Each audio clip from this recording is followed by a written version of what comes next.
Last time on Metanoia Blues. At the Sundown Inn, our crew continues their work to repair the Kraken Slayer. Willow Jenkins, donning their old alias as Fender, the former artificer on both the Kraken Slayer and Stormchaser, set about to do the nitty-gritty work of implementing the new dual elemental core into the ship. Varys Greenleaf was there to provide assistance and begin to learn the fundamentals. Meanwhile, Anne and Luca went down to Blackrock to run some errands.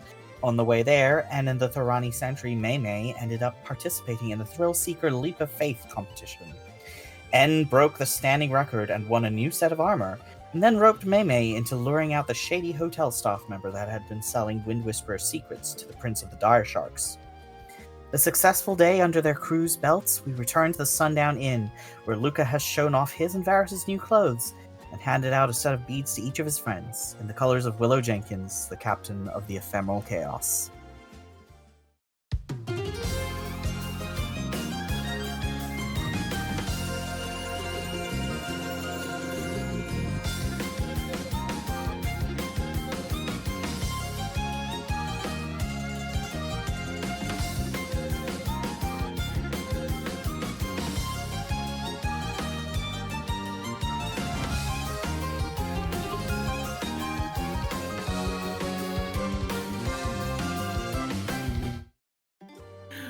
Whoa. Wow. Me! Whoa. Our Captain of signs of allegiance, if you will, Captain. Oh my god, I'm so handsome. Yeah. Luca catches sight of himself like a bird. That handsome fellow. So, Oh god. evening at the Sundown Inn. Luca and Varys are in their new outfits, Looking spiffy. and, we're settling in for dinner. I must know. What's everyone's reaction to the what's the arrangement of the people at dinner? I think May gives, Luca and Varys sort of a once-over of, new threads. Silently, Yuzu comments, "Oh, you look like such handsome young men." Thank you. And Claptrap asks Fender a little sarcastically, "You tell your crew to go be fashionable in case the Stormchaser shows up?" And before this argument can boil up, Bjorn interrupts with stuffed capsicums for dinner.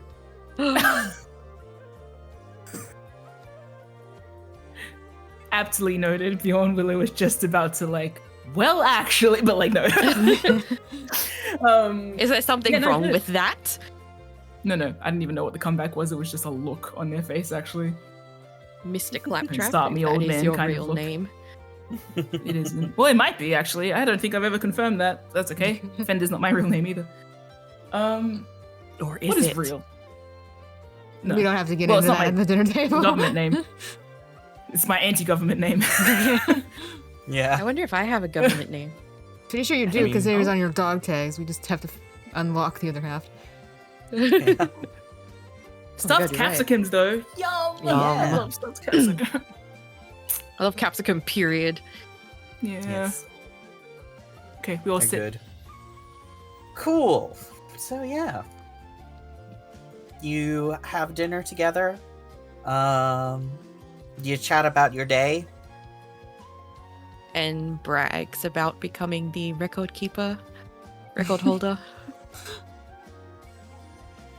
I don't know. Hey, I'm pacified by the. I'm just sitting here eating my capsicum. Having a good time. I don't know if they will. You're at the table. Oh. We're having a nice evening. I don't need to poke or prod Willow's sensitivities.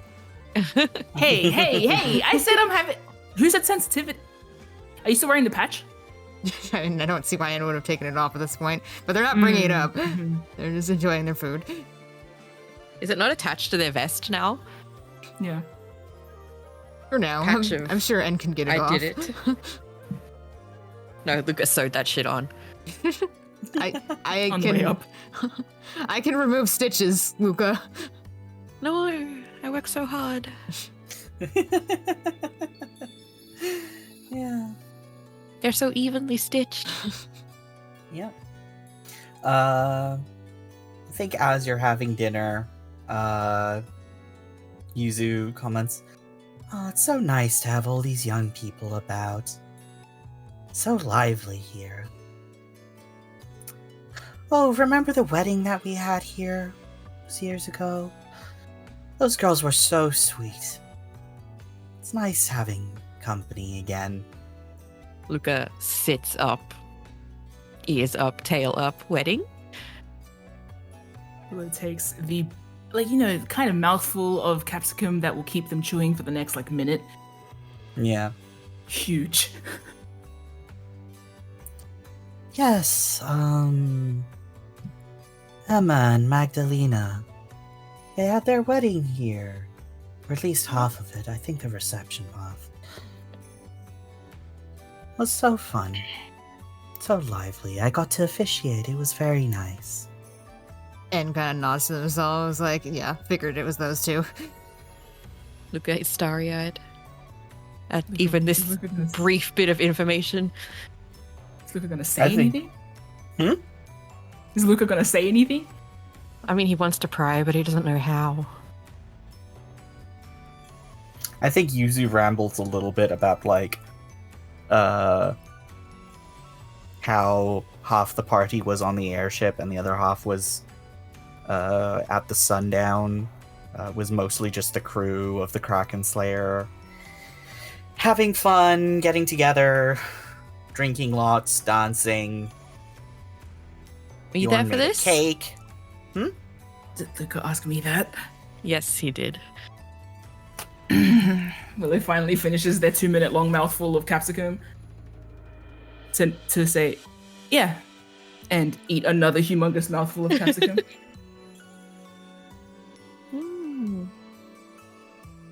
Mizu goes on to compliment Bjorn about the feast, and Bjorn is a little bit scratches the side of his face. And then sort of on the bout of reminiscing, Bjorn also brings up the first birthday party that Fender had aboard the Kraken Slayer. Oh. You know what? I imagine leading into it too, because I think if Bjorn looked over at Willow, he'd see them gorging a little on food. Yeah. I feel like Willow tunes back into the conversation to be like, oh yeah, what he served up at the wedding. Willow remembers it.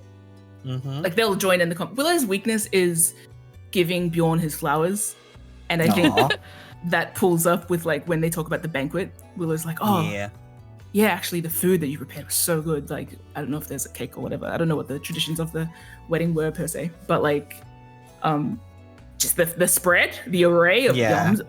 Willow remembers it and begins to describe it in detail. And then I think from that, I can imagine Bjorn, or maybe even Willow mentioning another thing that he prepares really well, and that leads to perhaps the mention of the birthday dinner, because I kind of suspect Bjorn might not bring it up just out of nowhere, unless he's feeling whimsical and nostalgic, because that's highly a thing.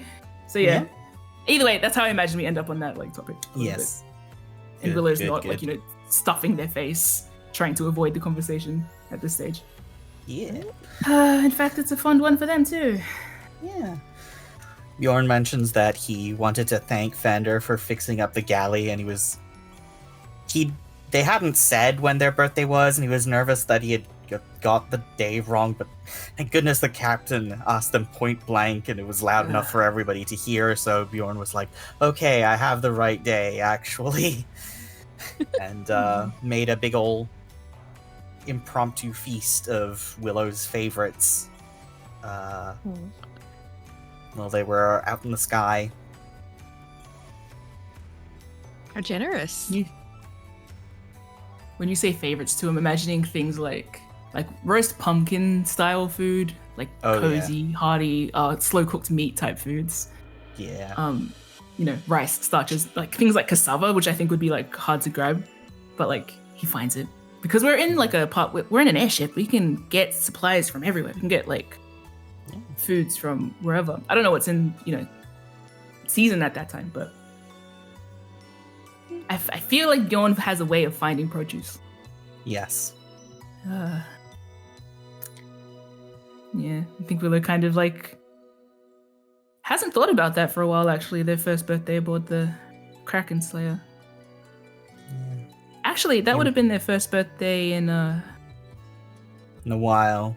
First birthday that you celebrated that with people. Oh. Aww. You remember the warmth, the partying, the endless toasting and rounds of drinks, the loud music, as you like basically celebrated until you were all way too tired.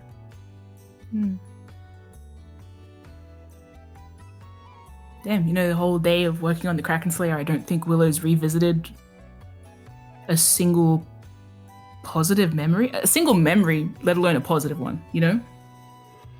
I think that this would have taken place on the Kraken Slayer, under the sky, even if it was parked.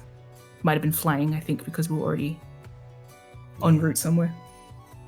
Doesn't really matter. I think the fact is the sky was there, the crew was there, and it was nice and fun. And literally, the first time Willow would have celebrated a birthday with company since they were a teenager. Yeah. Ugh. How is Willow talking about this? I think Willow stops talking when Bjorn takes over. Just like sits there kind of contemplating it. Perfect time to make an insight check.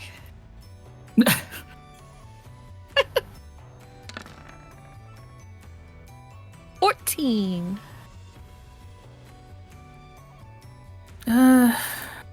Not really contesting it. Willow's deep in thought about it. Fondly remembering. Willow looks a little, fondly remembering. I think there's a tinge of bittersweetness from just like the kind of vague thought of having forgotten what everyone seemed like when they were happy.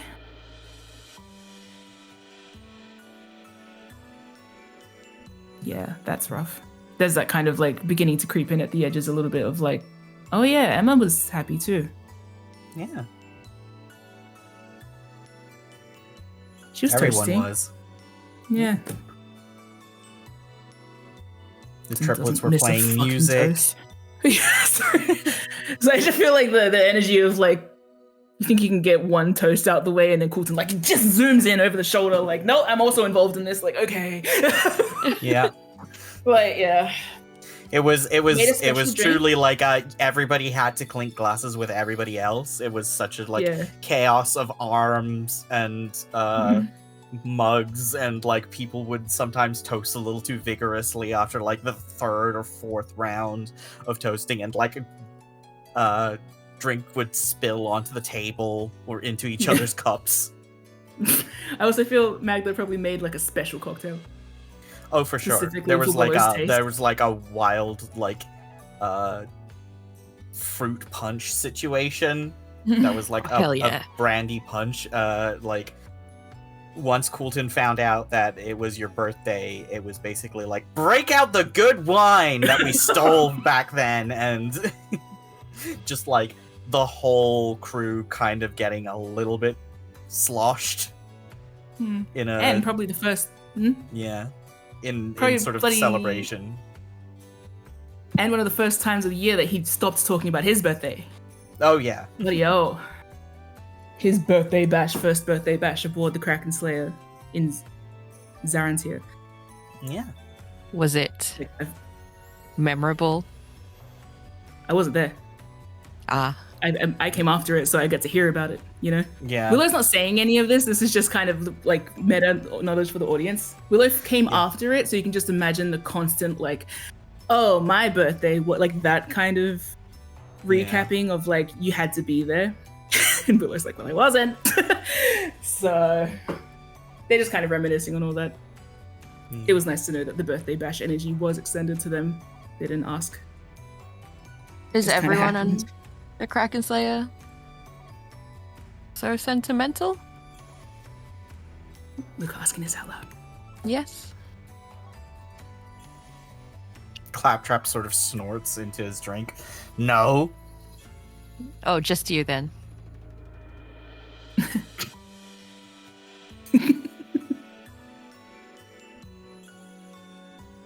Oh yeah, he's a big softie. Well, a tiny softie. Oi. Big on the inside, right? Hmm. Big personality. Big brain. Got that right, at least. Willow's holding back and saying big mouth. They don't want to. They're not gonna do that. They're not too familiar yet. They're still recovering. Yeah. Willow's kind of smirking now as they scrape up the stray grains of rice. Honestly, they might overeat a little. They might have another capsicum. Yeah. Bjorn is happy to get you more food. Can we expect a feast like this in the future? You know, a big one to celebrate. Luca shrugs. Good things. Well, I mean, Bjorn says, and Varys claps him on the shoulder and says, "It's a compliment to your skills, man." And Bjorn goes like, "Hey." Flusters. I want to put him in my pocket. The 7-foot-tall, 40-year-old man. Yeah. Just grab him like a squeaky toy and shove him in my pocket. Bjorn is very moe. Yeah. I'll save him from having to respond to that too. I think Willow's going to say, I think that depends on how the next few days go down. Might be out of your hair sooner than expected. My hair. Willow said that to Bjorn. Oh. And then kind of like looks down at their food and keeps eating. I think Claptrap sort of tactlessly continues, "We did good work today. Ship's almost ready, and with the supplies we got, we'll have a little bit more in the tank to get something extra for our work." I hope you're not riding Willow too hard. Claptrap, like, flatly looks at you. "Do you think there's anything that we could say that would get Fender to do something that they didn't want to do?" Oh my god, Fender, I'm so sorry. It's okay. Just assume it's a verbal typo. Yeah, that's a Sarah failure, not a Luca failure. You always called Luca Willow. I did. See? Sarah failure. We're all mixed up. Look at Anne, kind of like, have we gotten Fender to do things they haven't wanted to do? Not really, no. So I'm pretty sure if they're working on the Kraken Slayer nonstop, it's not because of anyone else on this table. Is it called the Kraken Slayer because it's prophetic, or is it actually happened? I think Prophetic. Wait. Claptrap and Bjorn and Fender all share a like snort laugh simultaneously, of like, "Oh, you're not in on the joke."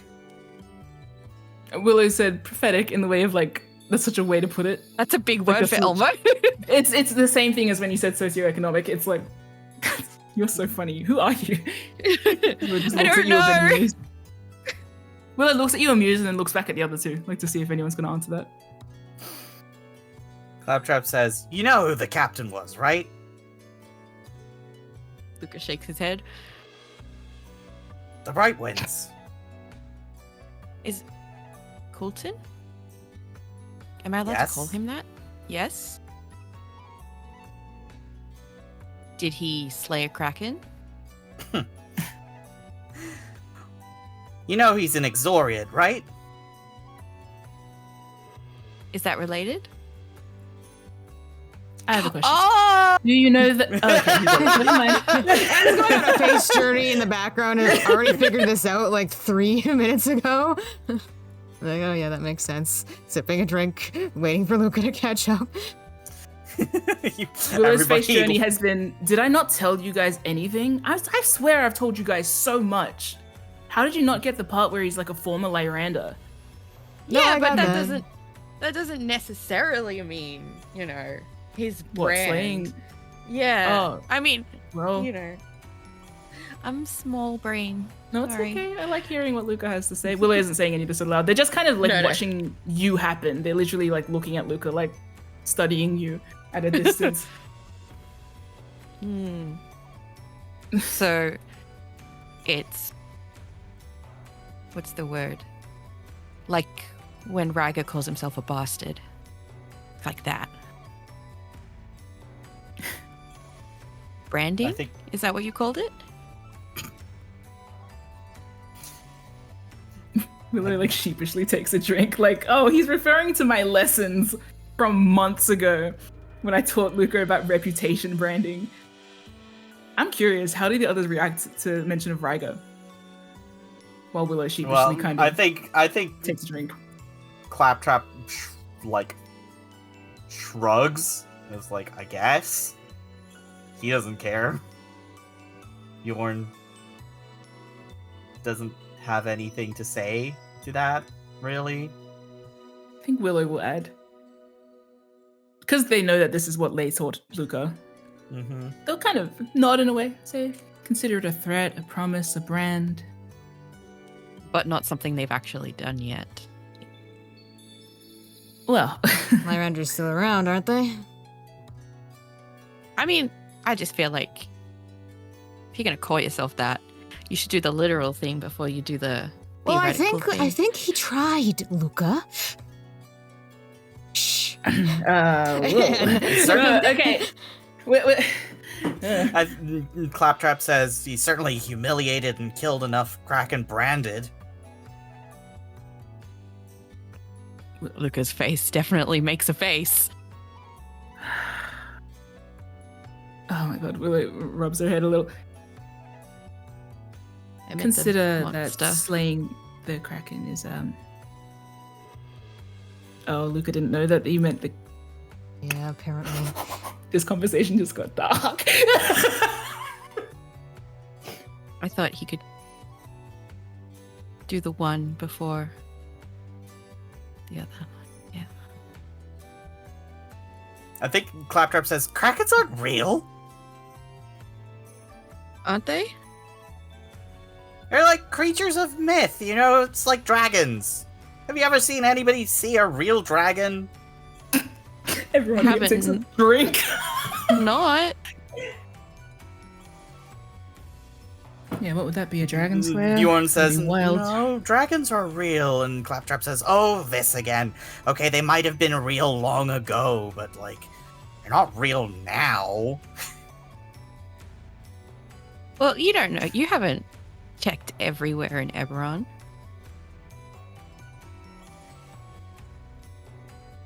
Eberron? Khorvaire?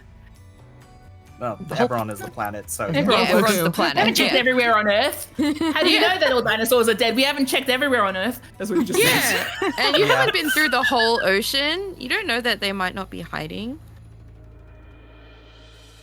I think the sort of dinner conversation devolves into, like, a stupid argument about, like, Positive proof. yeah, falsifiability. And Claptrap's weird belief that dragons aren't real. Oh god, he's a flat earther. It's not even that, it's just like, I've never seen one, therefore. Well, you can't see the air and you breathe it. Yeah, but you can I prove think- that air is there. Where's You proof can't of dragons? see. Well, there are dragon weapons. Are they not? Dragon hide. But that's just like saying it's probably wyvern hide. They're technically a kind of dragon. That's not the same as like those big fire-breathing things. You engineers and technicalities. Don't lump me with him. Is he not your mentor? No.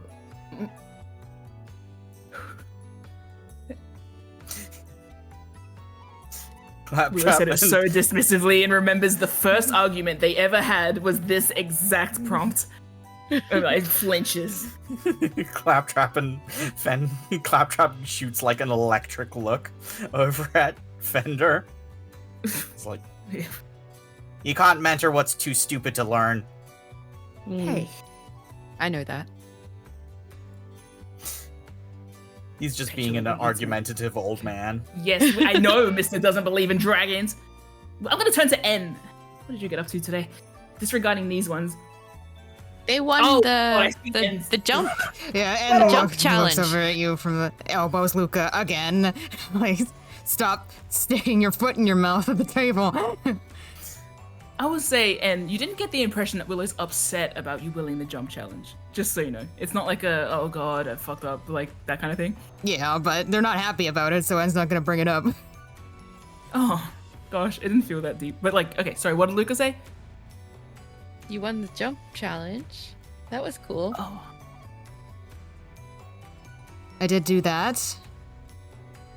Jump challenge? Yeah, the Leap of Faith challenge down in Blackrock.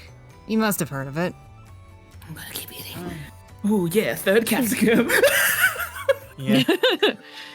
Constitution check. Anyway, mostly just did shopping, though. They have a cool patch, too. Points. Yeah, everyone knows I did the Leap of Faith challenge. What? It's cool. Scary. Claptrap finishes a mouthful and is like, leap of faith. Wasn't that the one that you and the captain got so bent out of shape for? Willow chokes on the capsicum. Yeah, I think that's what that 6 is. Need some water? Luca refills their cup. Didn't it get bent out of shape? He certainly got bent out of shape about it for a little Yeah, bit. because I won. So, whatever. It's not related to this. Congratulations. The record would have been broken well after my time anyway. I've been gone for long by enough. N. You know. Yes, by N. Congratulations. I'm glad we're keeping it in the crew. Oh, hopefully the armor will come in use for something. Flying down the towers of Sean. When Colton throws me off the ship for breaking the record. Or Willow. I'll give you a clear shot. They can hold one hand and 1 foot each and throw you off the boat. Oh, that'd be really fun. Then I can be like a cat, you know how they twist around in the air? I saw a cat fall from one of the upper bridges in Sharn and land on one of the lower ones. Not like super far, but far enough that you think they'd break something, but they didn't. Those things are crazy. That's a very strange. Anyway, that's me now. You're also strange. Getting that impression. I think there's a lot of just like idle chatter and the conversation devolves over dinner. I think, Willow, you do not manage to finish your entire third capsicum. No, I'll I think eat I it ate it for off, you. choked on it, and oh, good, handed it over to Luca, trash can it. I will say, I probably clinked glasses with N as like a belated, Yeah, congrats. like, congratulations. Yeah. En's not sour Now about that's- it. They're just like, well, it's not a fun topic for you, so I'm just not going to talk about it. No, okay, I feel like, that's what I mean, the tone feels a bit too severe to say like it's not a fun topic. It's just something Willow's being like petulant about, but it's Yeah. not that deep. Yeah, I know it's not deep, Yeah. but it's literally just like, Yeah. it's not fun, so like, why would I bring it up? It doesn't have to be deep to just not Okay. be fun. Oh, because I thought you were gonna be like, you know when you said like it's like you won the prank war? Because I thought that was your little shit energy. It's very much. Yeah, but En's not going to gloat Whether in you front get- of the rest of your crew. This isn't the place. Let it be known that when Willow talked about Coulton having an issue with it, it's because Willow gloated in front Yeah. of everyone. Yeah, but So En's that not, we know. En's not following that same energy. It ends breaking the Breaking The cycle of violence. The cycle of extremely petty violence. Yeah. Yeah. I have other extremes. This isn't one of mine. En doesn't actually gloat. funny. They didn't gloat in front of Mei Mei either. Yeah. So, after dinner, I think you all sort of start dispersing. Varys offers to help clean up with Bjorn. I do want to pull Mei Mei aside and talk to her a bit. What's her vibe, would you say, after dinner? What's she off to do? Is she gonna go sleep? What's... I think she was about to wander off and do her own thing. but she does not mind being pulled aside. Yeah. So, and we'll catch her maybe in the hallway or something, just like where they're a bit alone, a bit away from the others. And you have something of a direct communication with Gardenia, right? I wouldn't call it direct, but we get in contact. Right. Any idea where she is right now? Board the Stormchaser? Ed nods. Any chance you can get in contact with her anytime soon and maybe figure out the coordinates of said Stormchaser? Mei Mei, inflates her cheeks and, lets out a long breath of, can I do that? I mean, you have orders to avoid our deaths, right? Knowing where the ship is might help us avoid that. Think you can swing it? I'll see what I can do. And snaps her fingers, gives her a little finger gun. I'll buy you something nice. Peels off.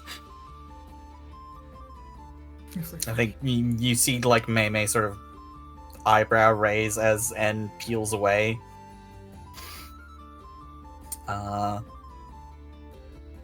Ear flicky and then leaves. I think Willow's probably, I imagine them kind of busying themselves with just kind of, what's the word I'm looking for? Adjusting Luca's outfit in bits. And even Varys's, honestly. Things that they've noticed about stuff that could be improved. Varys's braces. Oh, Varys is cleaning. Varys is cleaning. Oh, Varys he's is taking doing off dishes. his braces. Yeah. I think Willow's looking at the leather braces of his outfit, kind of seeing what could be made a bit, more refined about it. And then Luca's outfit. Stands with his arms spread, Mm-hmm. go ahead. Mm-hmm. T-pose while I assess you. Yeah. Nice fabric. Willow hasn't said that, Yeah. but they're just assessing. I think as Yuzu is also just doing a little bit of cleanup as well, she says, "Oh, Luca, would you have time this evening?" Looks down at Willow. If they let me. You're free to act as you please. Oh, thank you, Captain. I'm gonna leave. I'm gonna go find someone else to talk to. All right. Actually, I'm gonna insight check Yuzu though. I want to know what that is. About to mind my business, then I remember who I am. Someone that rolls a 6 on insight. Yuzu and Luca have something planned. You have no idea what. Probably some spa treatment. Luca is vain like that. Yeah, cool. I'm not gonna think about it too hard, honestly. I'm gonna go. One of those things the idea of them talking. Yuzu doesn't have a filter. Luca doesn't have a filter. Whatever, What's not my that? problem. I'm gonna go find someone else to talk to. I Oh, genuinely not me. think Willow's no, because you're busy. Oh, yeah. Willow's gonna Willow's doing that thing. I don't think they realize they're doing it, where they are delaying going back to work a little, even though they're under crunch. You want to fight about it? You They're not can't that strong. ask that about everything, Ed. No, but I need my sword training in. Hey, so. I'm the one that started.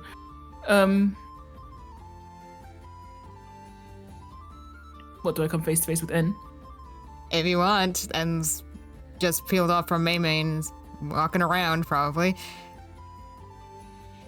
I'm pretty full from dinner. I don't know if I want to fight about it at the moment. Up to you. Try another insight check on N. I feel like I don't know anything that's going on with anyone at the moment because I guess I'm not thinking Yeah, about you've it. been I rolled You've a got stuff 17 to on do. in the zone.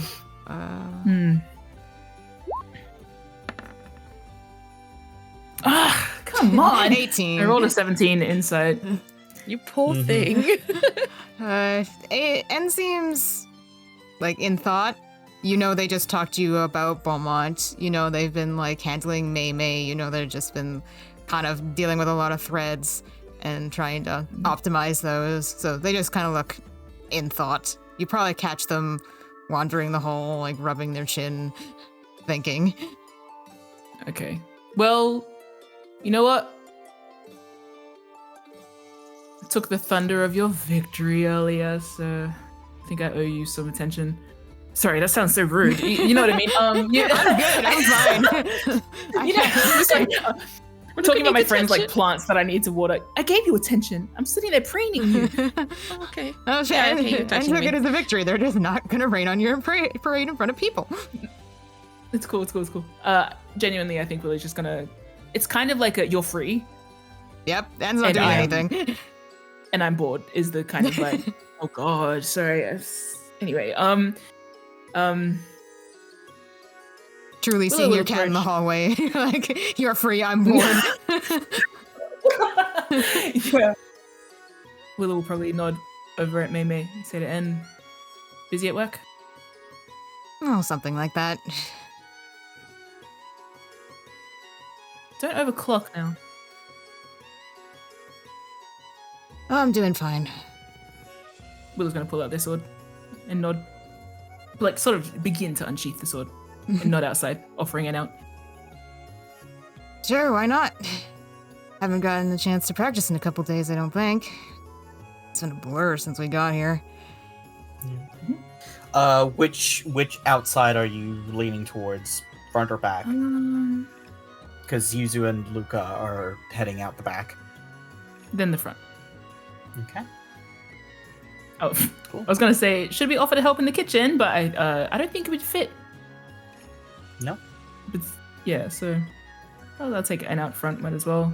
It's that same energy as like if I see that you are like worrying about something, or not worrying, thinking very much about something. I'm also thinking, let's sword. Sword, good. Okay. Willow, So? yeah, I think we'll open the conversation just quickly by saying, I don't think I said thank you for the dragon shard, by the way. No, you can thank me and Luca. It was a combined effort.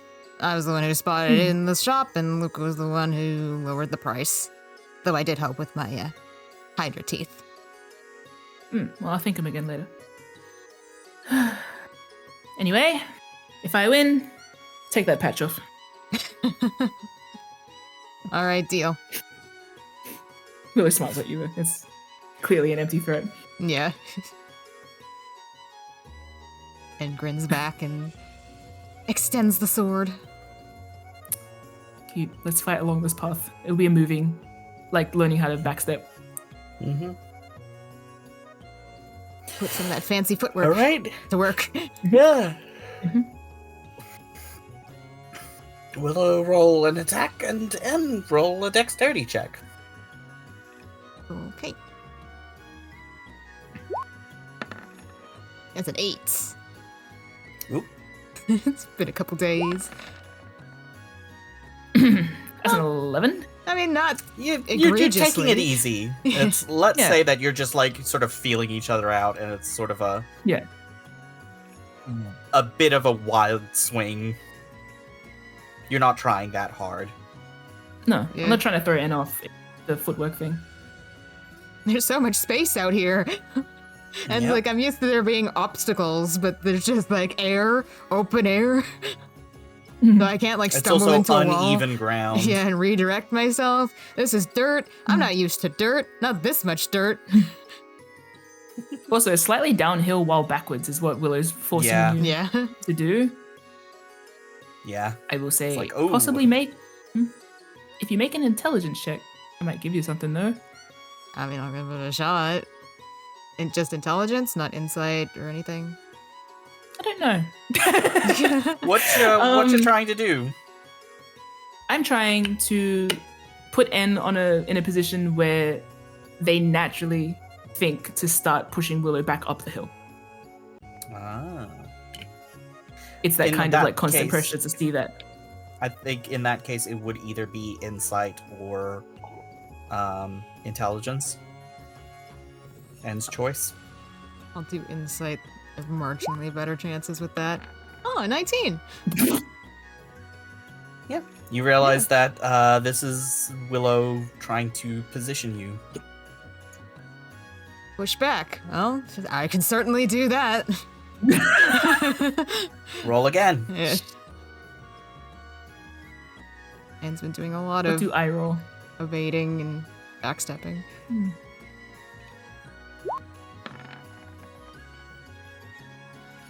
That's a 6. Oof. What do I roll in response?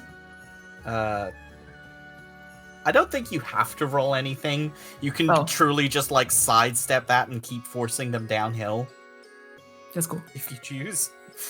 I'll see how much pressure I provide to 15 roll worth of pressure provided to be like, oh, you got the right idea.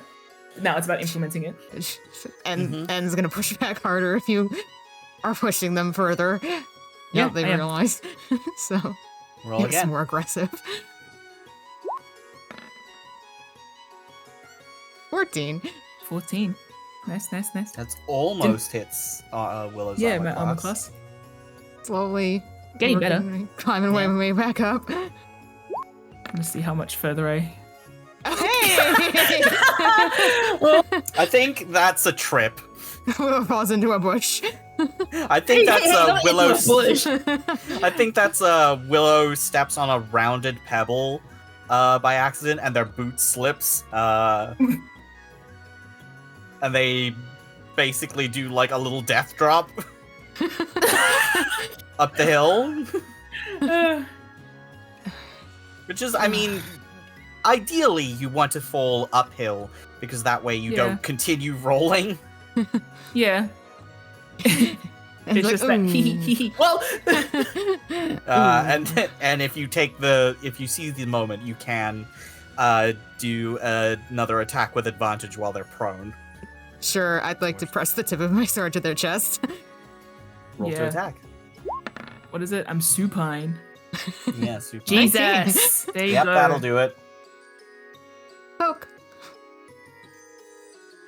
Willow rolls their eyes like, yep, well. You want one of my feather tokens? We'll extend their hand to be helped up first. Offer me charity tokens, please. Token of charity. Yeah, and we'll pass the sword from one hand to the other and grip your wrist, pull you up. There's something, I think as they're being pulled up, there's like a little moment of like, kind of random plummet of familiarity. Takes them a sec. They kind of shake their head free of a thought. What were you saying about feather tokens? It was a joke. Oh, so you're not offering me feather tokens? I mean, if you want one. I was more making fun of the fact you fell on your ass. 3. Oh, yes, I see. Right, yes, I was... Lost in thought, yeah.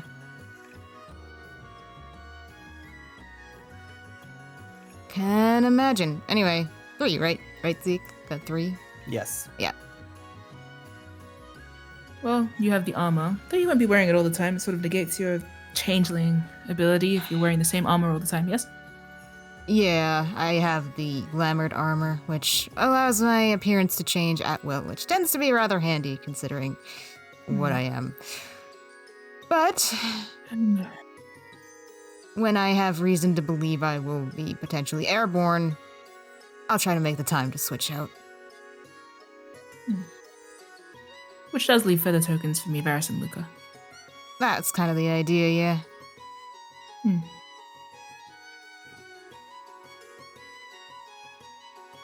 Well, I won't deny a useful tool. And I'll reach into their pouch and flick it to you. Flick one of the tokens to you, just in case. Well, I think... Okay. Willow was going to say, not right now, but if you hand me one now, it's in my hand. I might as well. Let's put it in your pocket. Willow has a little look about them, like, I felt when I'm teaching a beginner, and I felt, it's that little moment of like, I'm not ready. I'm cringe. I mean, what if I trip over when they show up? I don't know if actually, I'll A roll. Yeah, I think all these like silences and the way Willow's like wiggling. Yeah. It's just like, what's happening? You know when you're just internally struck by the psychic cringe of like, what if I fall over during a job interview? It's like that, but different, worse, so much worse. Oh, nice. Well, En's gonna ask you directly though. Just gotta bring that. Something shake loose. You seem a little. Ed wiggles their hand. What kind of wiggle? Like, you seem off kilter. You seem like something weird, like the side to side wiggle of their hand. So gesture, but they mean you're like. Right. Yeah. Right. Willow's probably gonna say, am I not always Wiggle's hand? Sometimes more than others.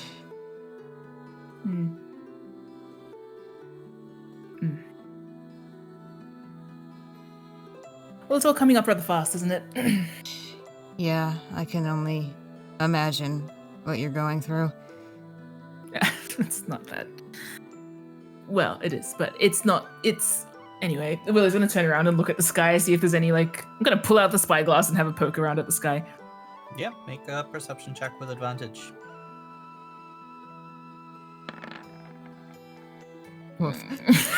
Yep, I got a 24, and my other option was a 1.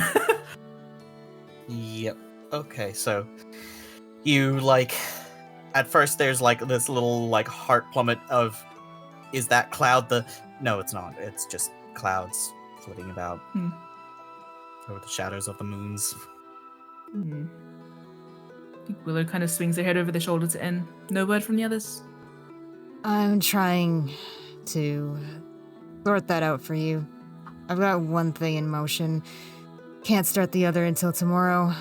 Haven't heard from everyone yet today, so might get some late nighters, but I don't think they're going to be of any use for this particular thing. Soonest I can get information to you is possibly tomorrow, but even then, there's no guarantees. Willow, will nod. So it goes. Do remember to rest. I'm sleeping. Don't worry about it. Did you not see me passed out like a log on the sofa yesterday? Or this morning? Suffered since 6. So you always sleep, though. But I am sleeping. Right. And gives you a look like, hey, gotcha. Yeah. Okay, touche, I guess. Okay, good. Nods. Well. What about you? You think you're sleeping tonight, or? Yeah, I think in asking that's what turns Willow's attention back to what they're avoiding. Probably not. And you're okay with that? If morning comes and instead of information, well, information will come to you, but not in the way I'd prefer it to. If a storm rolls in, and I'll deal with it. It's fine. Thank you for the attempts. No problem. Gotta say, it's my first time trying to arrange this kind of thing through sending stones. It's fun, isn't it?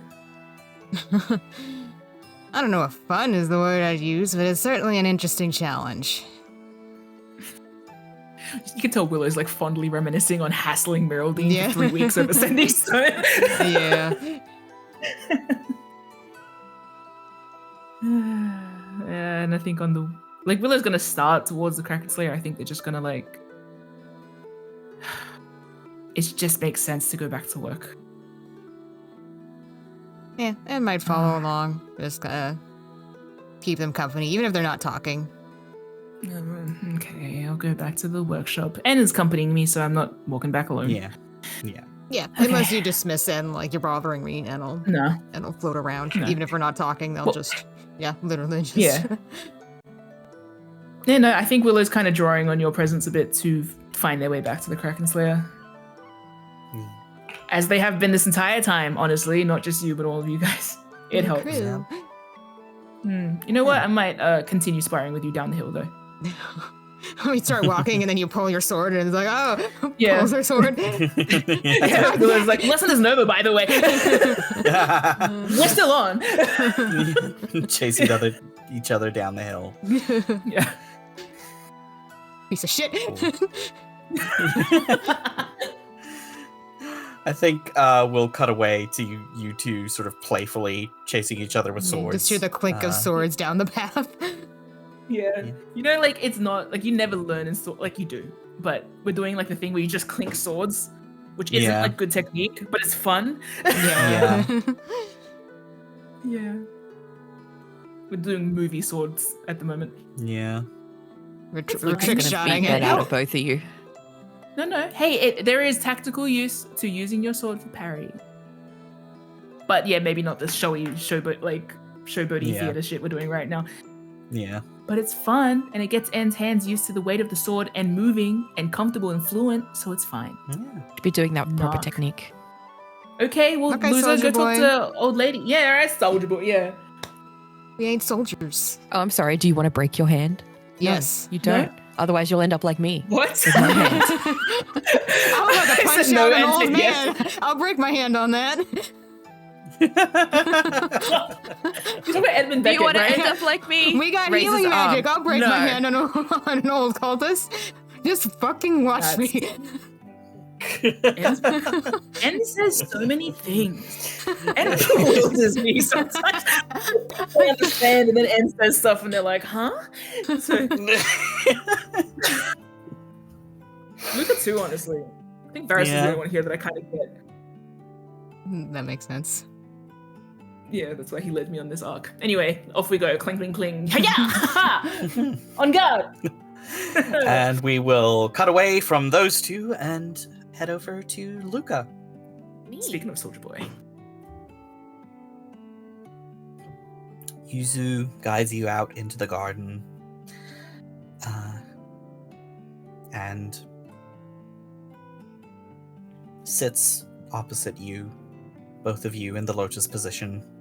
Mhm. Your hands cupped one inside the other in your lap. Now, start breathing in rhythm with me. In 1, 2, 3, 4. Hold 1, 2, 3, 4. Out 1, 2, 3, 4, 5, 6, 7, 8.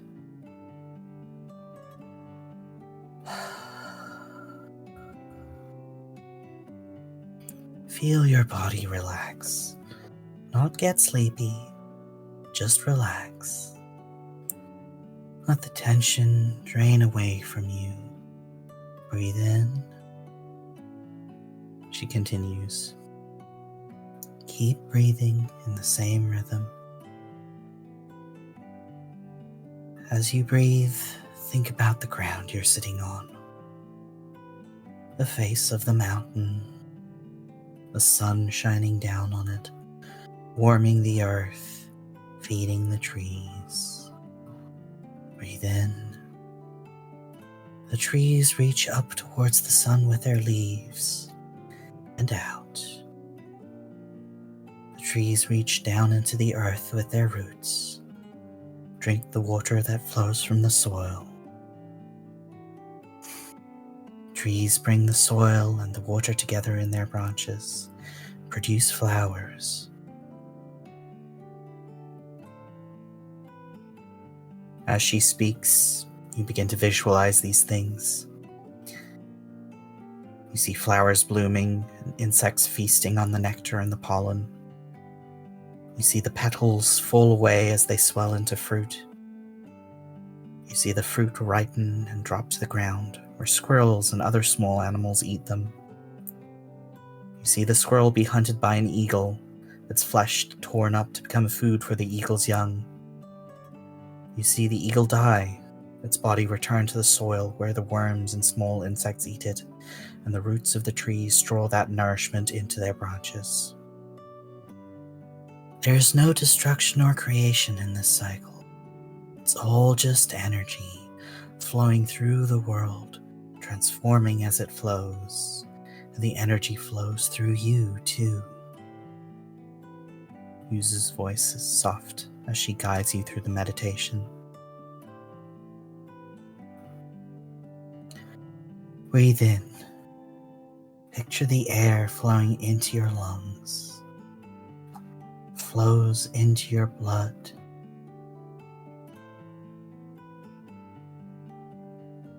and then is pumped by your heart. Breathe out. Feel your pulse, the heart in your chest at the center. With each beat, the blood flows through your body, down your torso, through your organs, down your legs, all the way to the tips of your toes, then back, up, through your heart to your lungs again. Every breath, the energy continues to flow.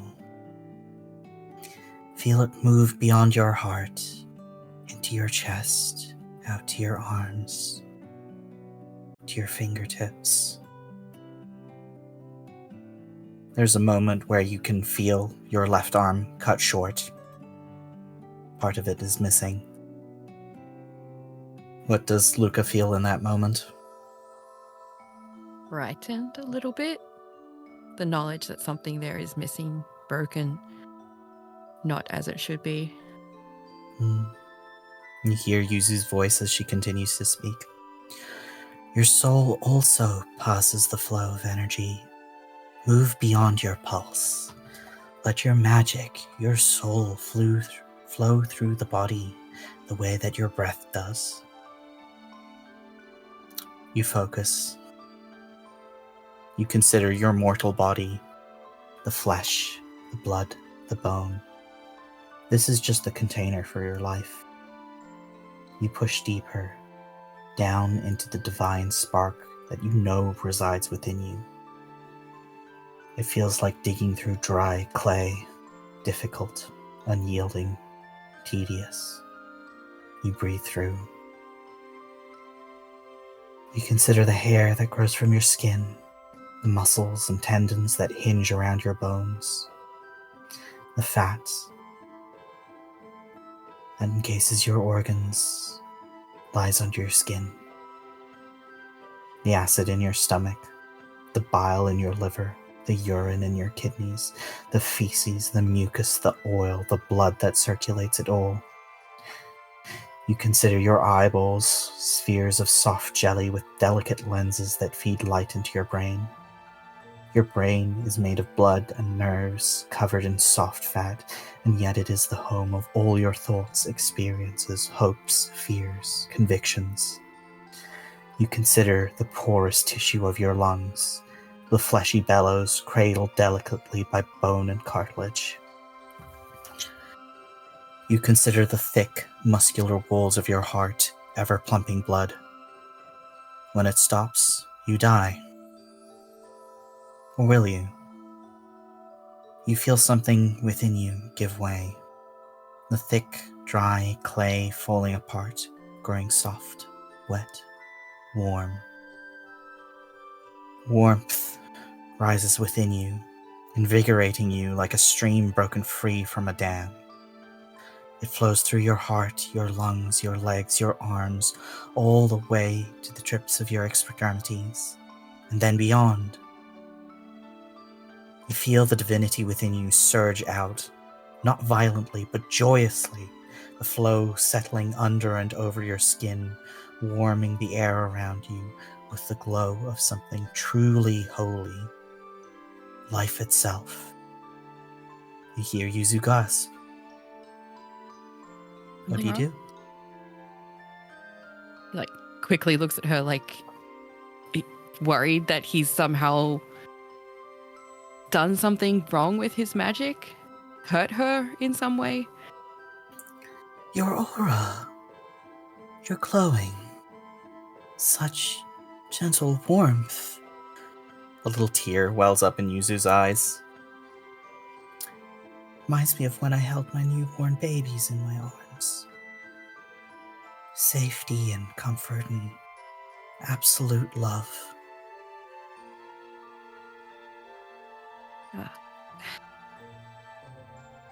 Luca settles a bit. returns to Lotus. Lets himself relax into that feeling of everything. That's good. Yeah. You feel like you've unlocked something. Like truly there was a block up until now. And you can feel that like the divinity within you has grown stronger and is now able to flow out beyond the borders of your own body and reach other people. Before you needed to channel it into like spells and so on. Mm-hmm. But now you feel like you are able, by your sheer presence, to just bring a little more warmth, a little more love and comfort in a way that will protect those you care about.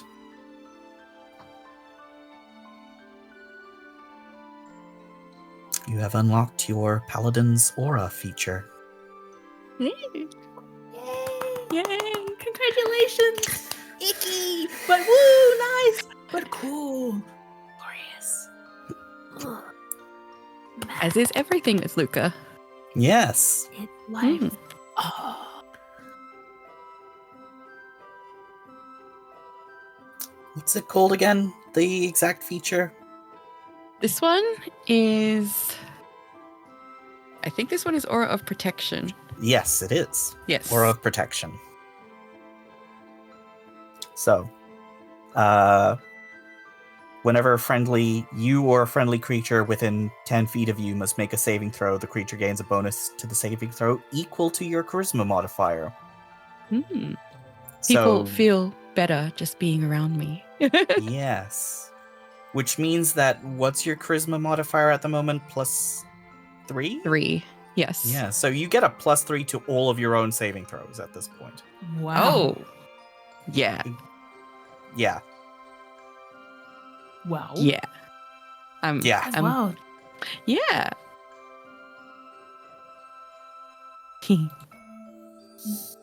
Congratulations. Thank you. I think even after he's sort of unlocked himself, Luca probably stays meditating with Yuzu for a while. Mm-hmm. It's feels like home, let's say. Yeah. Aww. Aww. I'm just happy. That's very pleasant. Yeah. Good for you, Luca. You feel like you've gained a deeper understanding of your own divinity within. Mm. Mm. And I think as part of that, you feel like your prosthetic is integrating better with you than it ever has before. You feel like you've always been attuned to it, but now you like feel more attuned to it. Mm-hmm. Mm. Like it's your arm, actually. Not like your replacement arm. It's your arm. That kind of thing. Yeah. A little bit. Oh. Thank you, Yuzu. Thank you, Yuzu. So, can I get that Tinker's Tools check from Willow to repair Fish Dog? Yeah, can. I also have something I think I might say to N. While you're doing that, first. N can't give me advantage on this, yeah? I imagine they're just behind me doing sword things. Yeah. I mean, they can give you the help action if they choose. I light a fire so you can see better. Hand Hand you tools. Yeah, okay, you can hand me tools. And playing with the screwdriver until you need it, and then hand it over, doing little tricks with the screwdriver. Yeah. Helping hold the fins in a place to catch. I get them to magnetize. 23. Okay. It takes you like 45 minutes-ish to get Fish Dog back up and functional. That's fine. During that time, I think Willow's going to mention... I think we've been making small talk, but like a thought occurs to Willow based on something N said at the dinner table. Mm-hmm. God, how to say this? It kind of pops up out of nowhere. Willow would just say, I've painted him out to be a bit of a villain, haven't I?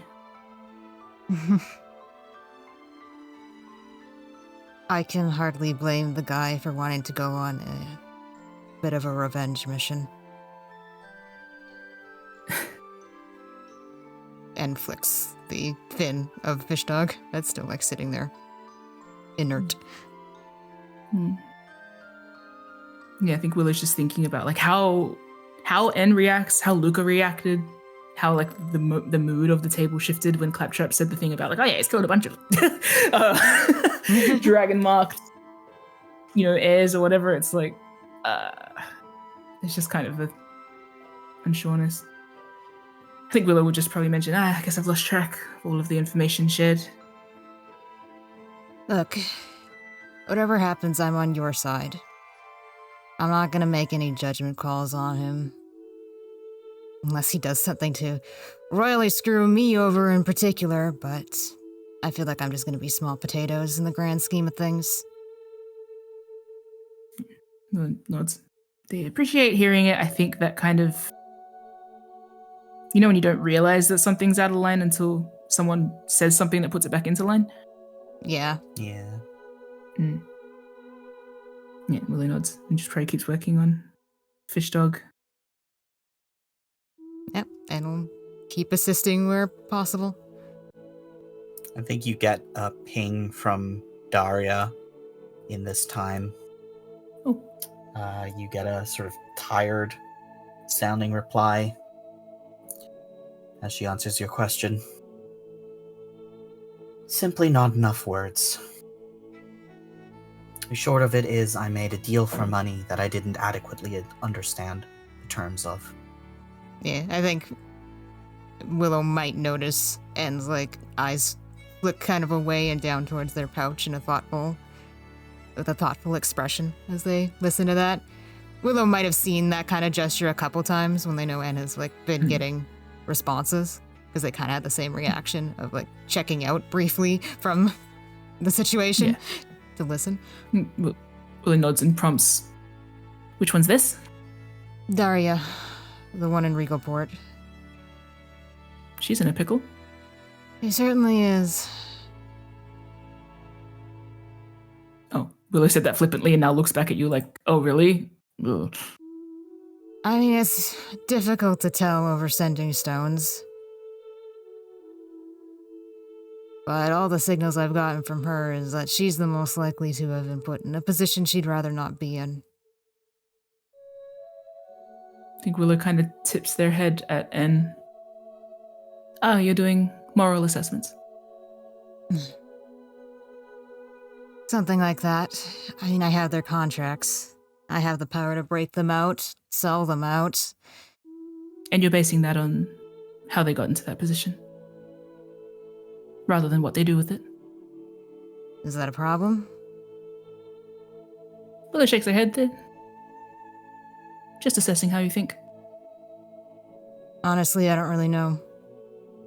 When you first gave me those contracts, I kind of wanted to just sell them all out and be done with it. But I couldn't do that. So yeah, there's the aspect of trying to utilize them. But I'm kind of playing two sides of the coin. Figuring out what I can get and figuring out why they're doing it at all. My insight check was to N's couldn't do that. Mm-hmm. It's the insight check of why. How personal is this? How much is this just kind of how you think? Is there anything charging this? Feeling? Kind of racking my mind for any insights. Oh. I don't think I'm going to roll for this one because I think N's being a little bit raw right now. They're not necessarily putting up a front. They're just kind of talking without thinking. There's a sense that there's something personal here that N is exploring. They said they don't really know what they're basing this on. So it's clear they don't have a concrete idea of how to go about this. But as you noted, they couldn't just sell all the spies out and wash their hands of the situation. It seems like there's a personal need to evaluate these people before deciding what to do next. And they're still not sure what they're going to do next. I don't know how like explicitly Willow will arrive at a conclusion, but it's easy to see N as the kind of person who at least personally understands having to make bad decisions because you've been put in a bad decision. Yeah. And I think like Willow just takes that on board, and I think we'll say something along the lines of, it's a tricky question. If you ask me on the wrong day, which is exactly why I've given this to you, the reasons don't really matter as much as the outcome. Everyone is justified in their own way. So what matters at the end of the day is how that relates to me and my goals. And if they get in the way, doesn't matter how tragic the story, does it? That's the evaluation part, right? Sure, maybe they've done some fucked up stuff. But what if we give them a second chance? That is the question. Willow kind of like smiles, like, yeah, that is the hang-up part. I think at this stage they're like still fixing Fish Dog, and they return to sort of idly like screwing its pieces back together, probably banging out some of the dents in it or buffing out some of the scratches from it rolling down a volcano. Being battered by the wind. But I think Willow will say, understandable. Hence the paralysis you saw it yourself. Impossible to hold someone else's life in your hands. Or rather, incredibly possible. Surprisingly easy. Devastatingly so. Keeps screwing together Fish Dog. I can't promise I'll make the right decision with all of them. I think I can. Willow rolls Fish Dog over. I think it's like powering up a little bit. The fact that you're thinking so deeply about it is proof that you will arrive at, well, at least a very thoughtful conclusion. And at the end of it all, that's all we can really ask for. No one's going to make the right choice. Just have to make the one you can live with. And smirks a bit at that. Feels like they've heard that before. Yeah. And I couldn't live with being just some ruthless bitch spy master. And Willow side looks at you now with like a crinkle in their face, like that felt personal. Like not just personal, like, and like that's who's loaded. The bitch in question is the look on Willow's face. And has I think Willow's actually can I say? Oh, Anne's picked up what? Anne's picked up Fish Dog because he rolled it over and is like holding it. You know how a waiter holds a tray, holding it up like at the tips of their fingers and contemplating the orb? When they said that? Yeah. Yeah. You're holding it like a skull, like a Shakespearean actor. Yeah, Willow's going to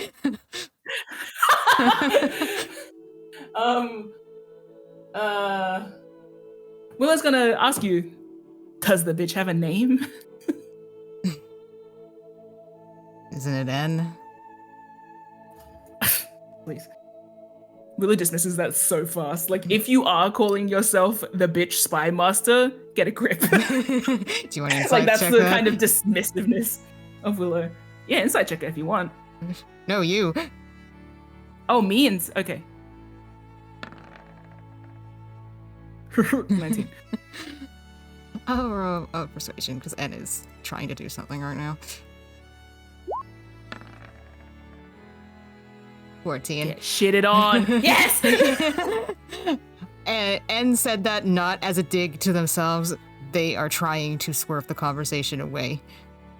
They don't mean that. They're just like, let's look at this instead, actually.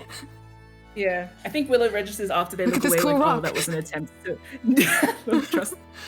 Willow looks away, like, registers after they look away, like, okay, and meant that to swerve. And honestly, it's one of those things, like, can't ask a friend, hey, how are you? Anyway, I can't listen to you. Bye, let's. So Willow's got to factor that in. We can chat about it later. Nevertheless, seems I was correct. Maybe not right, but certainly correct and rather accurate in handing you this task specifically. Yeah, I suppose so. Willow gives you a big and encouraging smile. And smirks back. However, and they're going to sort of stand up now and grab Fish Dog out of your hand. I have an airship to fix.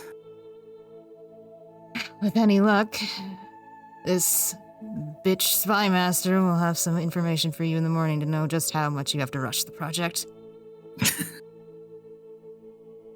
Oh, it's okay. I'll just get it done in one hit. Then whatever comes, I'll be ready. Yeah, it's a challenge then. Who can do our jobs better in the shorter amount of time? Sure, Willow prods Ed hard in the chest over the patch. Yeah. Asshole. Yeah. Fine, another competition then. I think Willow's going to kind of wave you off and sort of head into the Kraken Slayer. I think they're assuming that this is kind of the end of the conversation. Yep. And we'll leave when you dismiss them. Yeah, I think that's kind of like the natural little end of the conversation. With a compliment and an encouraging smile and a good bloody luck. Yeah, and says break a leg. You as well. I don't know if Willow knows how to respond to that, so it's just you as well. Break a leg, and with your spirit. I mean, not with my new gliding armor, I won't, but I appreciate the sentiment. Did Anne say that out loud? And might have come back to poke their head in, like, they might have gone off. Like, seemed like they left on that, and then come back. Oh my gosh, I think Willow's gonna... Is Fish Dog awake? Yes. I'm gonna lob Fish Dog at N. Like, the magnetic force will pull it back, but it has that, like, I throw a ball at you, get out of here. Whee! Beep boop. And skitters away. Okay. And Willow is left alone in the Kraken Slayer. Yep. So, back to work. Yep. Give me another Tinker's Tools check with advantage as you and Fish Dog work through the night. My. Tinker Tools. Advantage? Yes. Yes. Fish Dog? Fish Dog is... Yes. 27. Okay, cool. 27 plus 49 is... 76? Ooh, yes. So you have exceeded the original DC. Roll a Constitution saving throw. Oh, yeah, I got an 11. That's just enough to avoid Woo! taking 2 points of exhaustion, but you do take the 1, and that will carry over the whole day. Until your next long rest. I think Willow's got that, like, so all the spell components put in. I imagine Willow's kind of traveling across the whole ship to check Oh yeah, all this of is the this is nodes. fully like you are implementing all systems, you are making sure that everything is functional and as good as you remember it being, at the very least, if not better. And I'll say too that, like, today, it's been one long day. Willow's work was very head down, don't look at it. But I think after the conversations over dinner and after that little chat with N, it's every point of fixing the ship has a memory attached to it. Yeah. For in the same way that kind of, being yanked up to their feet by N sort of put them in two places at once. They're again in two places at once while they're doing this whole repair thing. It's like, it's Fender, it's Willow, it's 5 years ago, 7 years ago. How long was it? Gosh. Yeah. Long enough. I'm just seeing like more vividly all of the kind of memories associated with every part of the ship. Their old workshop, the, captain's quarters, the places where they learned how to sword fight. Yeah. Places where they tested all their stuff. Idiot shenanigans with the crew. Yeah. It's see a kind lot of of why Willow those wants to moments. be alone. Yeah. See a lot of those moments of just memories sort of flashing over you as you work. And I think By the last step, like other than the engine room, I think Willow's gonna go sort of do the one scan over the whole ship, make sure everything's in place, check the engine's working, and then almost like out of habit, head back to their workshop in the boat, the place that used to be their workshop. Mm-hmm. And just assuming that it's roughly the same. I think it used to be like a storage cupboard and I changed it because I couldn't work with Claptrap. Yeah. Yeah. But assuming it's more or less the same, where I could replace it or return it to what it was, I think Willow's going to kind of clear a surface and just sit down, exhausted, and like put their arms on the table.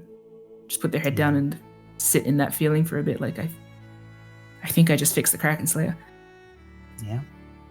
I think your mind is still buzzing of like, okay, I've fixed pretty much everything, but we still need to do diagnostics tests. We need to be able to start the engine and make sure that like it does actually lift off and everything, and you're sort of mentally doing the math of like, I guess I can give that verse to do that, and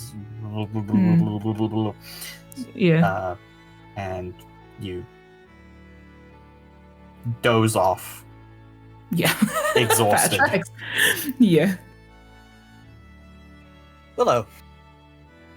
Huh? Are you dreaming? Are you? You're at your desk. Yeah. Working on something. You've got some plans, improve fish dog sketches, when someone rudely like bumps against your back and is leaning on you, asks, "What you working on?" Well, I don't need to look to recognize the voice, do I? No. Or the annoying, relentless pressure on your back as he is leaning over you. Yeah. Someone's bored again. Willow's going to tuck all of the paperwork kind of under their chest, like they're slowly making an effort to conceal it, and not making an effort to make him seem like he's not intruding. Mm-hmm. They'll respond. Same thing I'm always working on. My own business. Come on, you're part of the team now. Loosen up. I wonder if Willow knows yet that this doesn't match up. What are they seeing when they look around? Your workshop aboard the Kraken Slayer. It's a little sparse at the moment, but it's hard to tell what time of day it is. This is like as you said, a storage closet. There's not really any natural light that comes in here. This guy is like truly like leaning over you, so it's like hard to turn without like getting a face full of him. Which I think you're deliberately like not looking at him just to annoy him. And he is annoying you right back by like fiddling with like a pen or a scrap of paper or whatever like calipers you have laying out on your bench. Yeah, I think Willow's just returning to working. No, wait, not Willow. It's like I'm Fen right now, right? Yeah. I'm wearing the jacket. Yeah. And that's Colton. Of course it is. Yeah. Yeah. I think Willow's trying to quickly jot down some more notes, basically before he knocks off a train of thought. Yeah. Okay, I think Willow's just kind of quickly scribbling down some extra thoughts. He can be annoying if he wants. I won't give him the satisfaction of being annoyed. Yeah. He's like leaning over you and fiddling with your stuff, and just honestly, like, you're not really paying attention to what he says. It sounds like he's talking to hear the sound of his own voice. Pretty much. As you're like trying to write things down, he's like going on about the next mark and the area around where you're going to like have shore leave next, and just like truly idle nothing chatter. Yeah. Honestly, I think Willow gets into a bit of a rhythm of not just sketching out pieces, but also like tinkering in small amounts with this sort of idle noise in the background. Yeah, he's sort of stopped leaning on you and is now like leaning with his like basically like half sitting, half standing, with his back against the desk. Yeah. Like a hand on one of your pages. Hmm. You realize as you like need something, and then there's something odd. The light. You have an artificial light in here, but it's not working anymore suddenly. Hmm. I think Willow's kind of not thinking about it too hard, but they're writing. Every time they reach for a tool, it's there. Every time they kind of reach for another piece of paper, everything's sort of where it needs to be. And then that registers to them something slightly off. They'll check the light. It's not there anymore. It's gone. The room starts to feel off. You can hear Coulton's voice coming through. And it is no longer that idle chatter. I think Willow's ear sort of flinches towards him as they tune back into what he's saying. What are you saying? That we should just let them get away with it? We have to show them they can't fuck with us. We already know that things are going to get worse. It's as worse as it's going to get. Or what? Do you think we're going to lose? Willow returns to writing, and I think I'd like to make a check to see if they know they're dreaming. Make a wisdom saving throw. I don't think that's quite enough. Oops. But you know that you've had these arguments before. No, I think in response to what he just said. Willow's writing. They don't actually know what they're writing, but they know that their hand is like very automatically, quickly moving. They're writing something continuously. And they'll respond to the last thing he said, which was what? Afraid we're going to lose? Mm-hmm. Is that really all you think about? No, it's not about losing. Think about it. What am I supposed to think? They tried to kill me, and they'll kill everybody on here to get to me. So what? We rush to their door so they can kill us faster? Like, pause for a moment and actually consider what you're saying. You realize what this...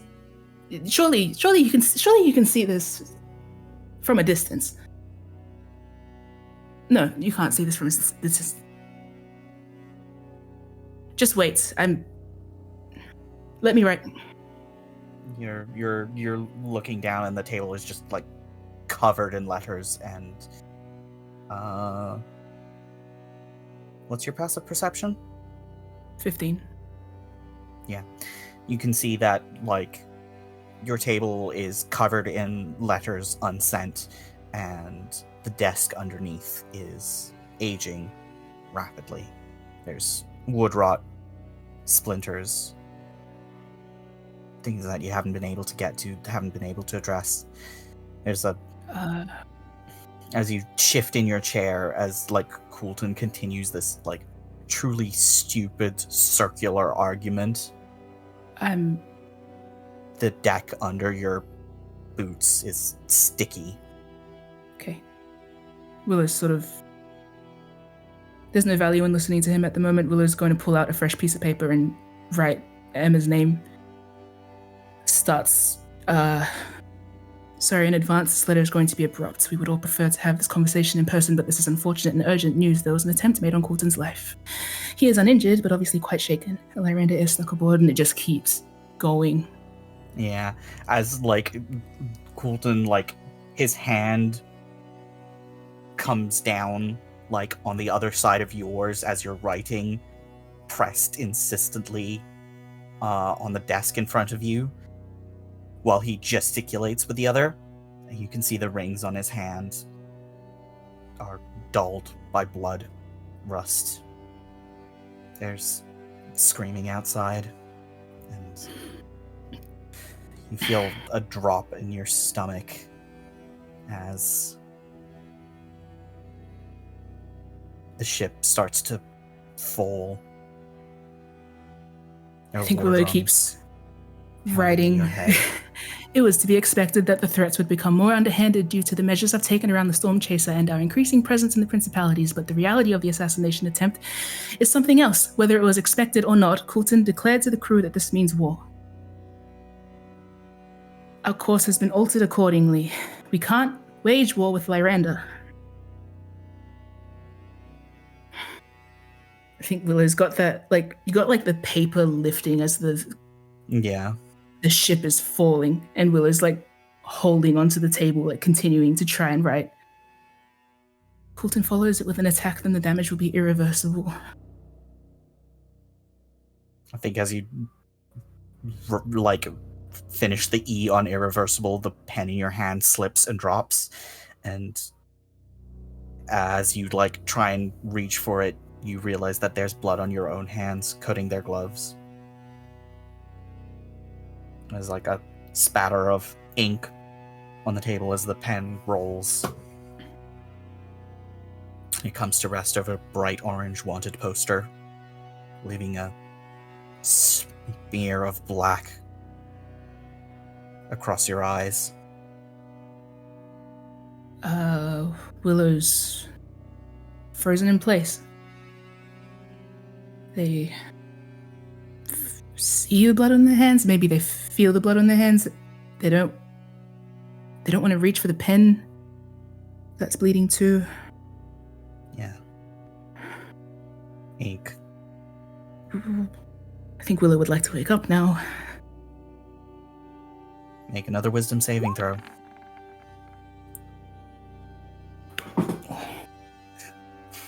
You feel a pressure building on your chest and on your back as you are stuck in the dream, paralyzed by sleep. And the voice of Coulton comes up from behind you, looming over your shoulder, quiet and bitter. What are you working on?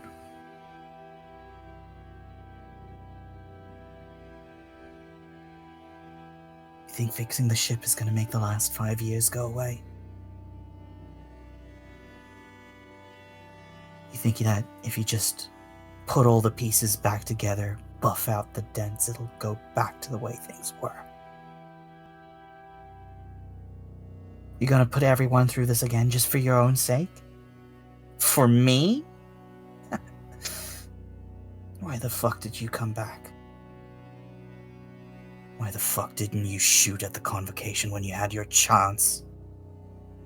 You feel sort of a pressure reach around from the back of your neck to the front, and hands grip onto the necklace that's there, bloody.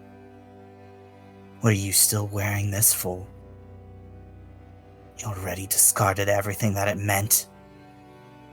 Why'd you even care?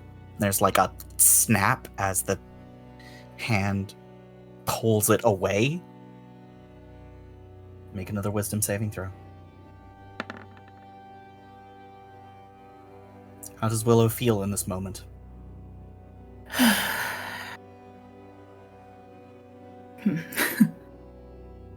They can't breathe. They can't speak. They can't move. In short, they're drowning again. They don't recognize him. That's not the Coulton that was here before. That's something else. It's like a but it is him, but it's got a headache, or at least the memory of a headache. It feels like their eyes are exploding.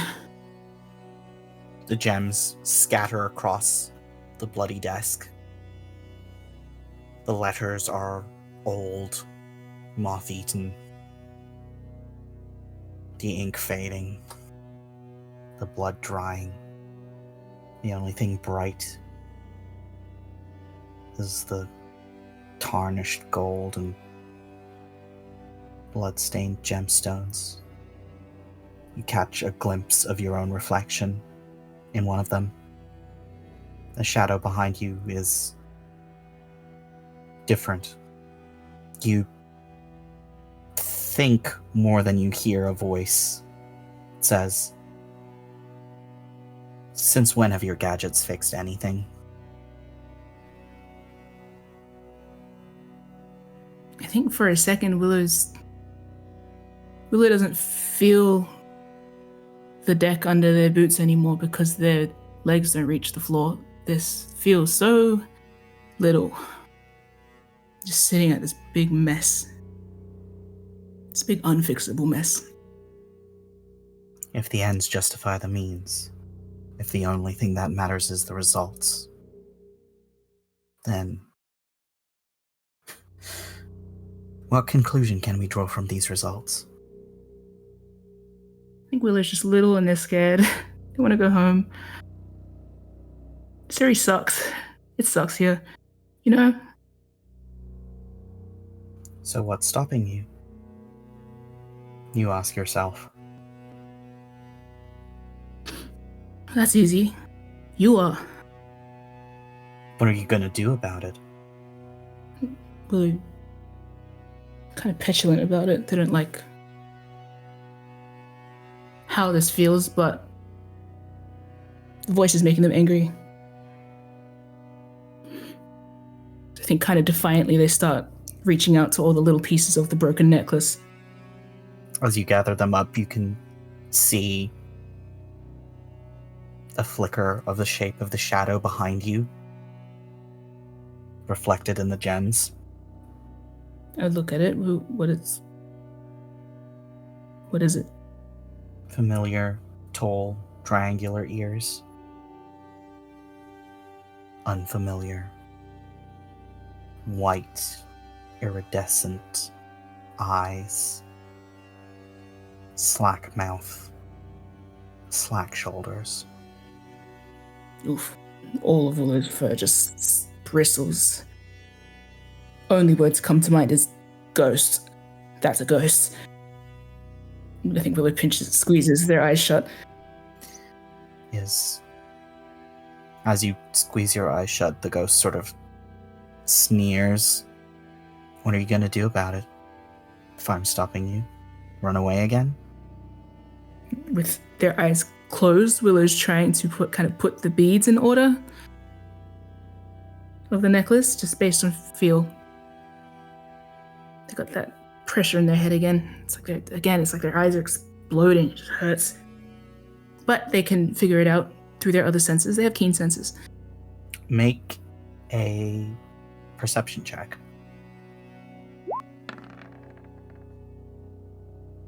$20. You line up all of the pieces of the necklace back together, blind. You string the chain back on. It's fixed. You feel a pressure on your wrist as the ghost reaches over you and holds your hands in place. You already threw all of this away. We've already made our choice. What's done is done and can't be undone. What do I roll to contest this ghost's grip on my hands? I think this is another wisdom save.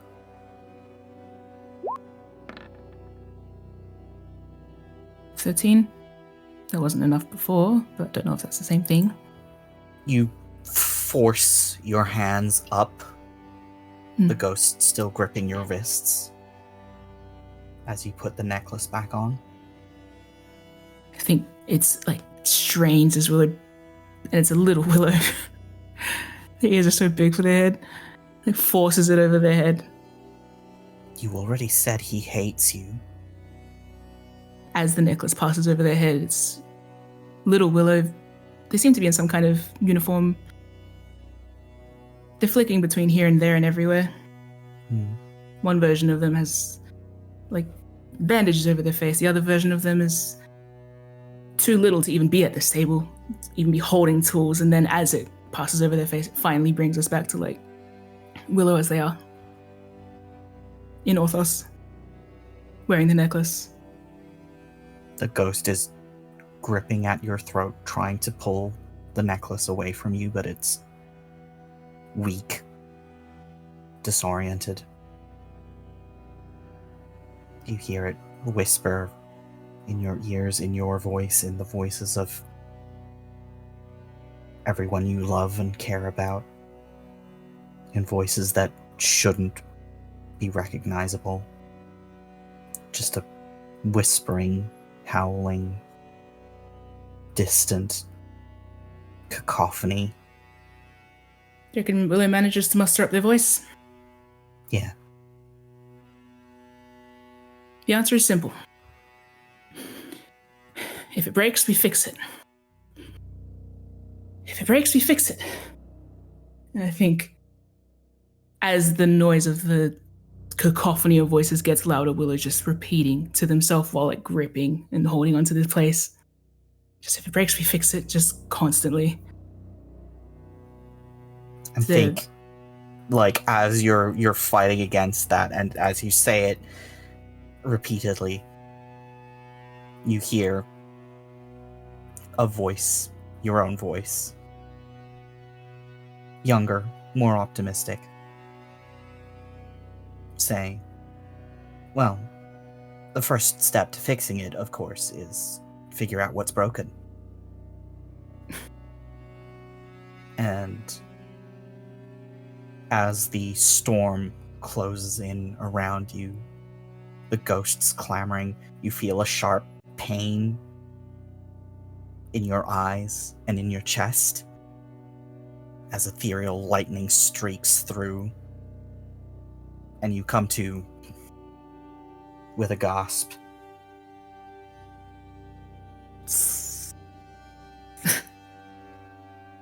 Back in the workshop? Yep. In the Kraken Slayer. Oh my god, Willow reels back with the... Like, they've just, again, surfaced above water, like, probably almost kicks back their chair with the, like... How hard they rocketed back in their seat and they're, like, clutching at their chests, which is, of course, their bundle of necklaces as well. Just... I think they're seeing flashes of light in their eyes as well. Yeah. It's that... You realize that you took your glasses off. Yeah, To put and looking your head around down. it, disoriented, just all I see is that ethereal everything. And the migraine that accompanies it immediately. I imagine Willow fell asleep with a light on and looking at the light. Yeah. With all of the swirling ethereal junk, it's like, oh. So disoriented, they have no idea where they are. Like, they know where they are, but like, God, I couldn't tell you which way was up. Yeah. I think, like, you slap your glasses on your face and just, like, stagger out blindly out of this room. Yeah. Eventually Ugh. get outside in the shade. Are able to catch your breath. The shade? Is it daytime? Yeah. Oh. Wow, I slept the night? Good lord. You went to sleep about I went to sleep late. Yeah. 5 in the morning, probably. Right. Makes sense. Gosh, I'm so disoriented. Jeez. You only realize belatedly that, like, somebody put a blanket over your shoulders. That's, like, half lying in the corridor of the Kraken Slayer now. Good lord. And I think as you're, like, regaining your breath, there's one feeling that sticks with you from that dream. Like, everything you're slowly, like, filtering back into place, or, like, letting it sort of flow away from you, not dwelling on it. But the one thing that stays with you, you're fucking pissed off. No, yeah, I feel it. You can feel it in the way that Willow, like, staggered out of the Kraken Slayer. And just standing outside, I think there's that, like, it just settles on them, like, what the fuck? that was so messed up. Like, they're angry at, like, oh, they're mad. They didn't even know where to place it. They're sore and they're mad. They have a headache. They just fixed the whole bloody ship. Yeah. Oh, they're so angry. Willow's gonna snap their head up to the sky. They're gonna march over to where they have the best vantage point of the sky and pull out the spyglass and look. Now, I have a point of exhaustion, right? Yes. So it would be just flat. Normal roll? Yeah. 18. You scan the sky. It's maybe noonish. Noon? Yeah. Damn. That's like a solid sleep. You're still exhausted. Yeah. Okay. It's like noonish, as in like it's 11 a.m., something like that. It's approaching midday. Yeah. You've not had enough sleep to feel rested, but like you've slept. Yeah. Clearly. You've also had a like a 30-hour day. Right. So you're feeling a bit. Yeah. What do I see? You see. Let me roll a d20 real quick.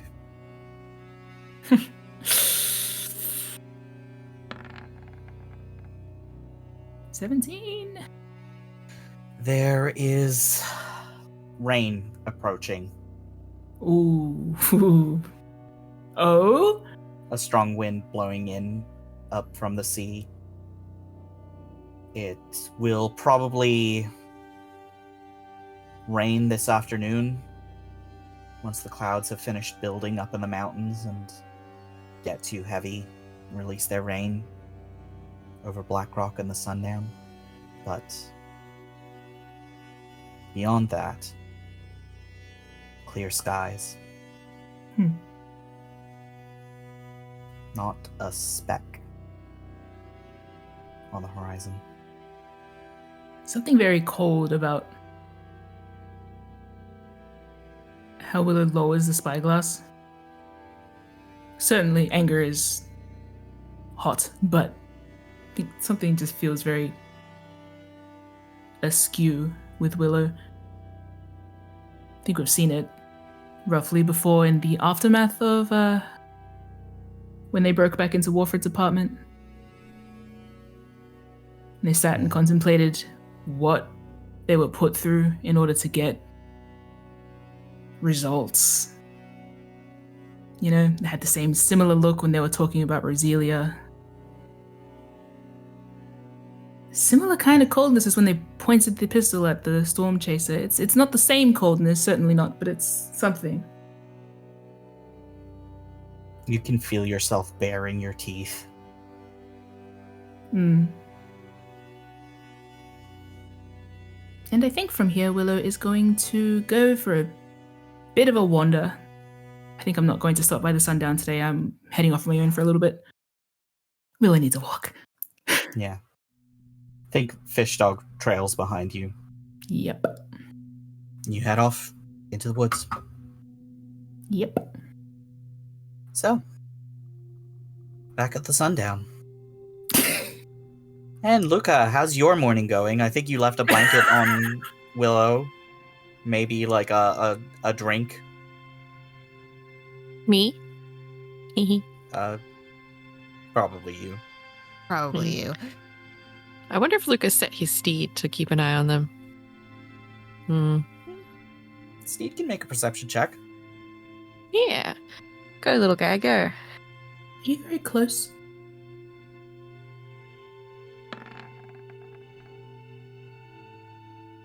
That 13? I think it notices Willow exit the workshop and then wander off, but doesn't follow them. Okay. Or like loses track of them in the trees. Fair. I mean, if we're already at noon, and's probably already, like, poked their head in on Mei Mei, like, hear anything yet? Being a bother about it. 'Cause it's like time. And in the background of everyone's sight is just, like, tapping their wrist. Like, time is of the essence. Yeah. I'm trying to figure out what the best way for Mei Mei to get this is. The family WhatsApp. Yeah, basically. It's just like It's for deciding vacation like photos and intel. Yeah. Yeah, I think she's like, okay, pulls you into her room, which is low-key a mess. kind of expected this, yes. It does very much look like college student dorm room. Yeah. Where it's like there's a small collection of like shame of like mugs and plates that have not been taken back to the kitchen yet. Oh no, I know that. Nothing like filthy or anything like that, but it just like kind of like accumulated little crumbs. Mm-hmm. That feels a bit familiar to Anne. Yeah. Where Mei Mei says like, okay, so I have some details. But you're probably not going to like it. Information isn't about what I like, Mei Mei. Don't worry, I'm not gonna shoot the messenger. She just like sighs and gives you a look and like rubs her eyes like, boy, if I didn't know, you'd make a really good Thorani. I'll take that as a compliment. So, the Bright Winds are en route to Blackrock since yesterday. I don't know when they'll be here. And they're working with half crew because this is an unexpected detour. Right. And they left from Scairn? Yeah. Okay. And rubs their chin like Willow's gonna have a better idea of how to calculate how long we possibly have if they're taking a straight shot from Scairn to here then. No, that's good. That's valuable. That everything? Well, And it's like, you haven't gotten to the part that's supposed to piss me off yet. Was that supposed to piss me off? Kind of just like look expectantly. I think Gardenia has some words for you specifically. Well, better me than you, right? Her ears sort of like flick back and down. Technically for both of us. Oh, you won't be alone, right? I think you're gonna be made to sign something binding. Really? Did I get any hints, or? Is that what they think? She like just sort of grimaces and was like, I can't tell you. That's fair. Physically. Do you need to punch me in the face? Like, what does that mean? No, I physically can't tell you. Oh. Yeah. Can you write it? No. Okay, just checking. Her eyes are like wide and she's like, like make an insight check. Yeah, no, I think I know what she's getting at. It's just like Being a shithead. yes. I'm sorry, baby. You're the best.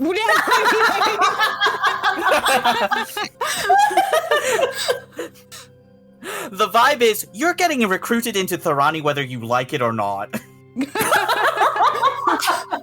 Of course. And like leaned in a little bit, like, like, can you write it? And then like saw Mei Mei and was like, oh shit. She nods. On the same ship, though, right? So we got like a couple days.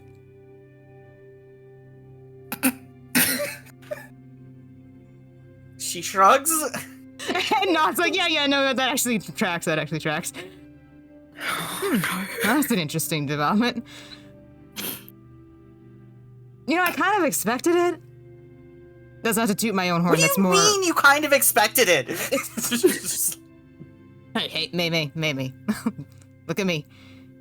You've seen what I've gotten up to in the last 2-3 days of you knowing me? Now extend that through the last 27 years of my life. Oh my god. What the hell is wrong with you? A lot. But you know what? We're gonna be coworkers now, so you're gonna find out. You know, I really should have figured that out. Whatever, okay. Your problem, then. Oh. You get in trouble, you know who to call? Not you. Get out of my room. She, like, scoots you out the door, basically. Yeah, and lets the door close on them. And then the, like, goofy little smile kind of fades away. Something much more solemn and serious. Yeah. Something's about to happen. And you can feel like a tingle at the back of your neck. There's some sort of, like, innate sense of danger.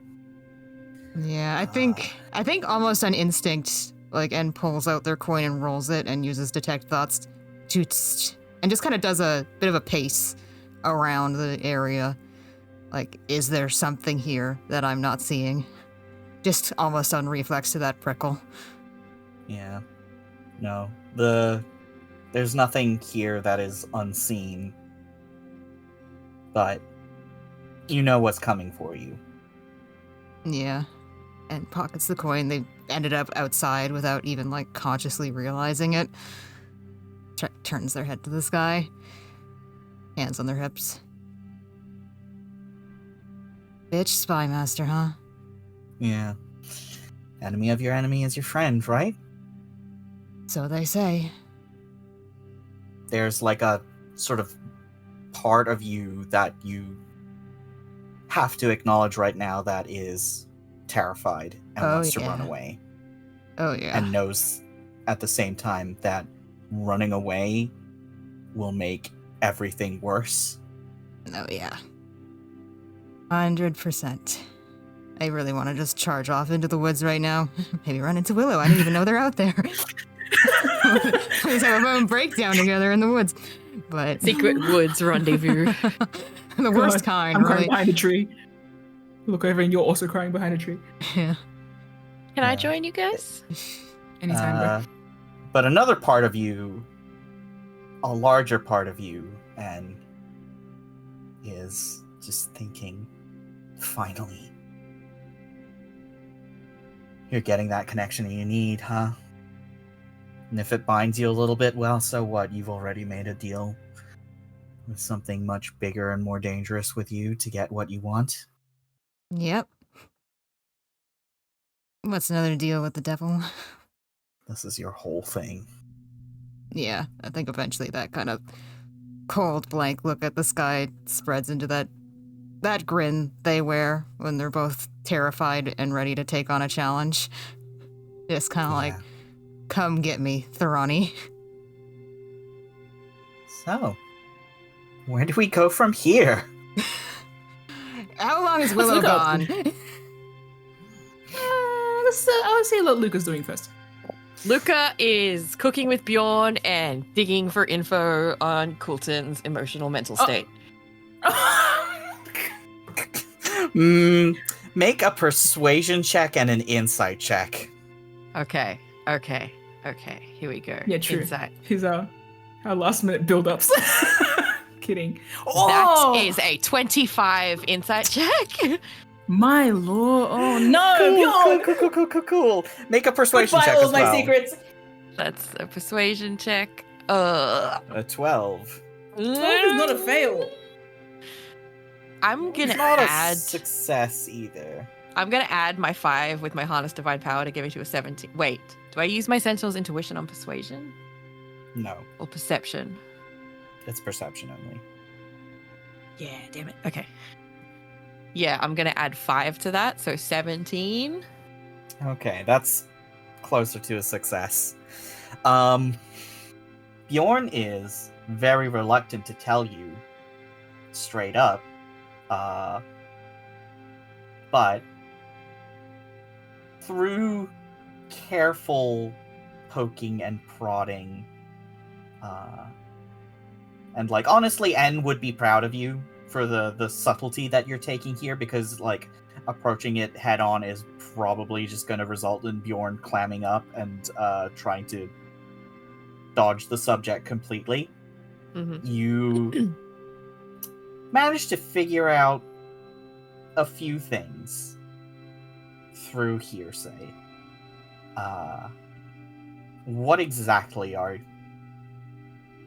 Okay, so what do I want to know? I want to know, like, just how devastated was he when Willow left? Like on a scale of, on a scale of 1 to 10, what was his emotional state from fine to fucked up?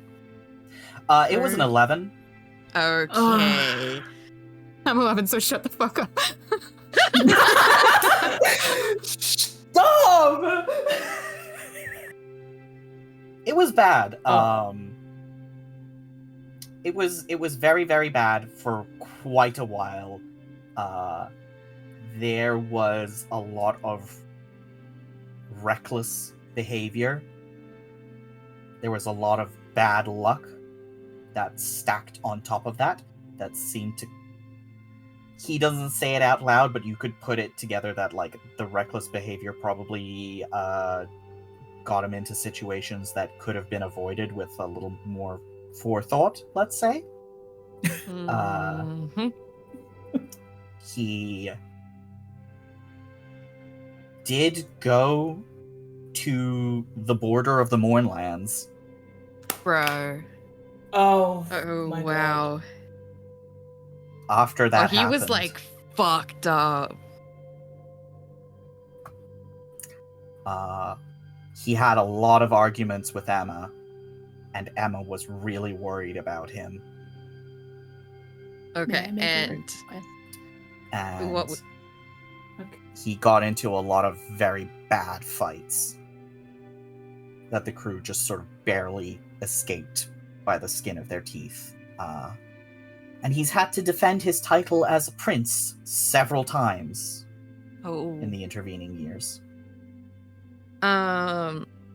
So is it safe to assume that the issue is he had just experienced a kind of betrayal at the hands of the assassin that tried to kill him from the crew that was a member of the crew, right?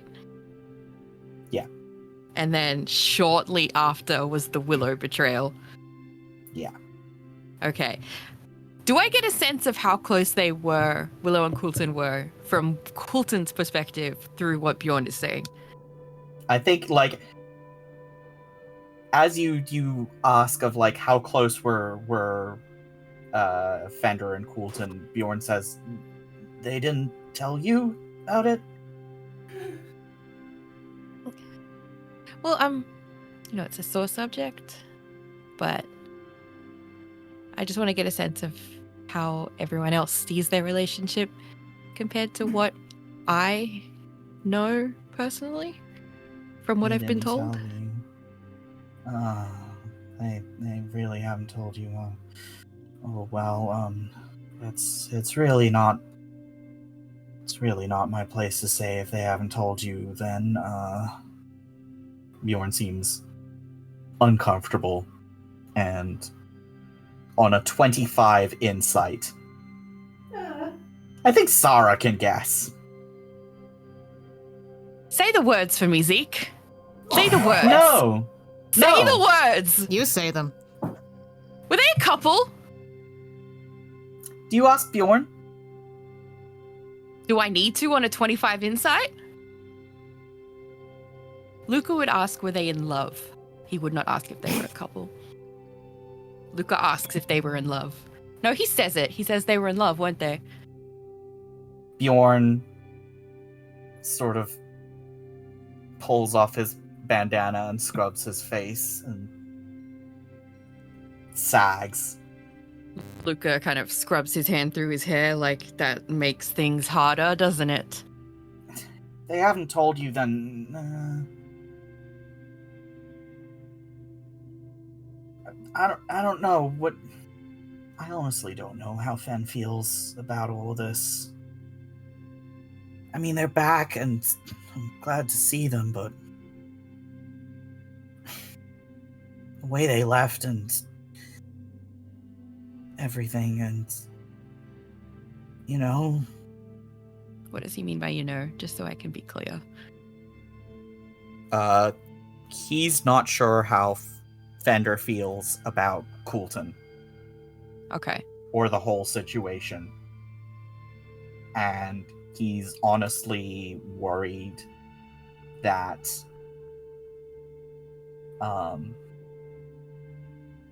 if things aren't repaired, they're going to be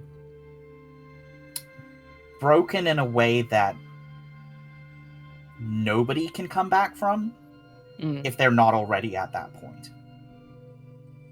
Fender is here. I think that should be enough of a start. I guess. I hope you're right. I mean, the only reason the bounty was canceled is because, well, Emma said if they didn't show up at Thronehold, they were probably dead. Almost, from my understanding. I hope they're okay. Luca nods, pats his arm a bit. We'll be here for them. Both. I hope you're right. Most awkward cutting of vegetables ever now. I think Varys comes into the kitchen and says, "Has anyone seen Fender?" Varys! Here, take this. Gives him a knife, gives him an onion, pats his shoulder. Oh. Walks out. Bjorn. Luca walks into the forest. I need to think. Yeah. We're all moods now because En's also doing something. What do you mean he walks into the forest? I'm joking. I didn't walk into the forest. Oh, it'd be so funny if you did though. I know, but All look. made in the woods. Lucas needs to process this. Meanwhile, En's avoiding processing what happened to them. So what they're doing instead is they're like opening up their book and they're using their little bar scribe to ping Willow, Marco, because they checked the Kraken Slayers. Like Willow's not here. Willow isn't. During these trying times, truly during my upheaval, my big moment, Marco! Is that what you say? That's what En writes. It's the ping of like, where are you? Kind of, but... You've done this to me before. I know this game. I am halfway through the woods, seeming to... Willow, make a survival check. Yeah, it's like a navigation Yeah, that seems check. accurate. I'm not fighting for my life out here. Wait, can Fish Dog give me a balanced one or nah? Yeah, Fish Dog can help you here. Fish Dog's gently nudging you away from a cliff. Not by much though. 9! I think Fall flat on what your a face. 9 survival check means is that you start walking and then you come across the patch of forest that was freeze burned and eaten by acid, and you just stop and stare at it like, what the fuck? Okay. Is there a dead squirrel around here? Oh, for sure. There's like what looks like a half-digested, like a bunch of animals and stuff. Like, truly, you are like maths meme braining about like what could have possibly done this. Someday my past the way- actions will stop biting me in the ass. I But know, today is not that literally. day. Yeah, Willow's like, this is like that gradual build of like, I'm having an epic hike to a place, you know? Just kidding. What the fuck is that? Like the smell of like a decaying squirrel and the greenery now scorched. What is this? I need to make an Arcana check at disadvantage. You can make an investigation check, I think. You don't even know if this is arcane yet. This is just like straight up, what is this? 6 out of 10. It's like, the trees look like they've been partially digested. Like this is like remnant of acid burn is what you get from this, and then like also frozen, like flash frozen. You have no idea what this is. This is like fully like, what? Okay, you know what? My soundtrack had started. I was hiking up that mountain. I was getting ready. I can't now. What the fuck is that? I'm gonna walk back. I'm gonna, like, the back of the sundown's gonna open. Oh, is that after I Marco you? Or did you just miss that text?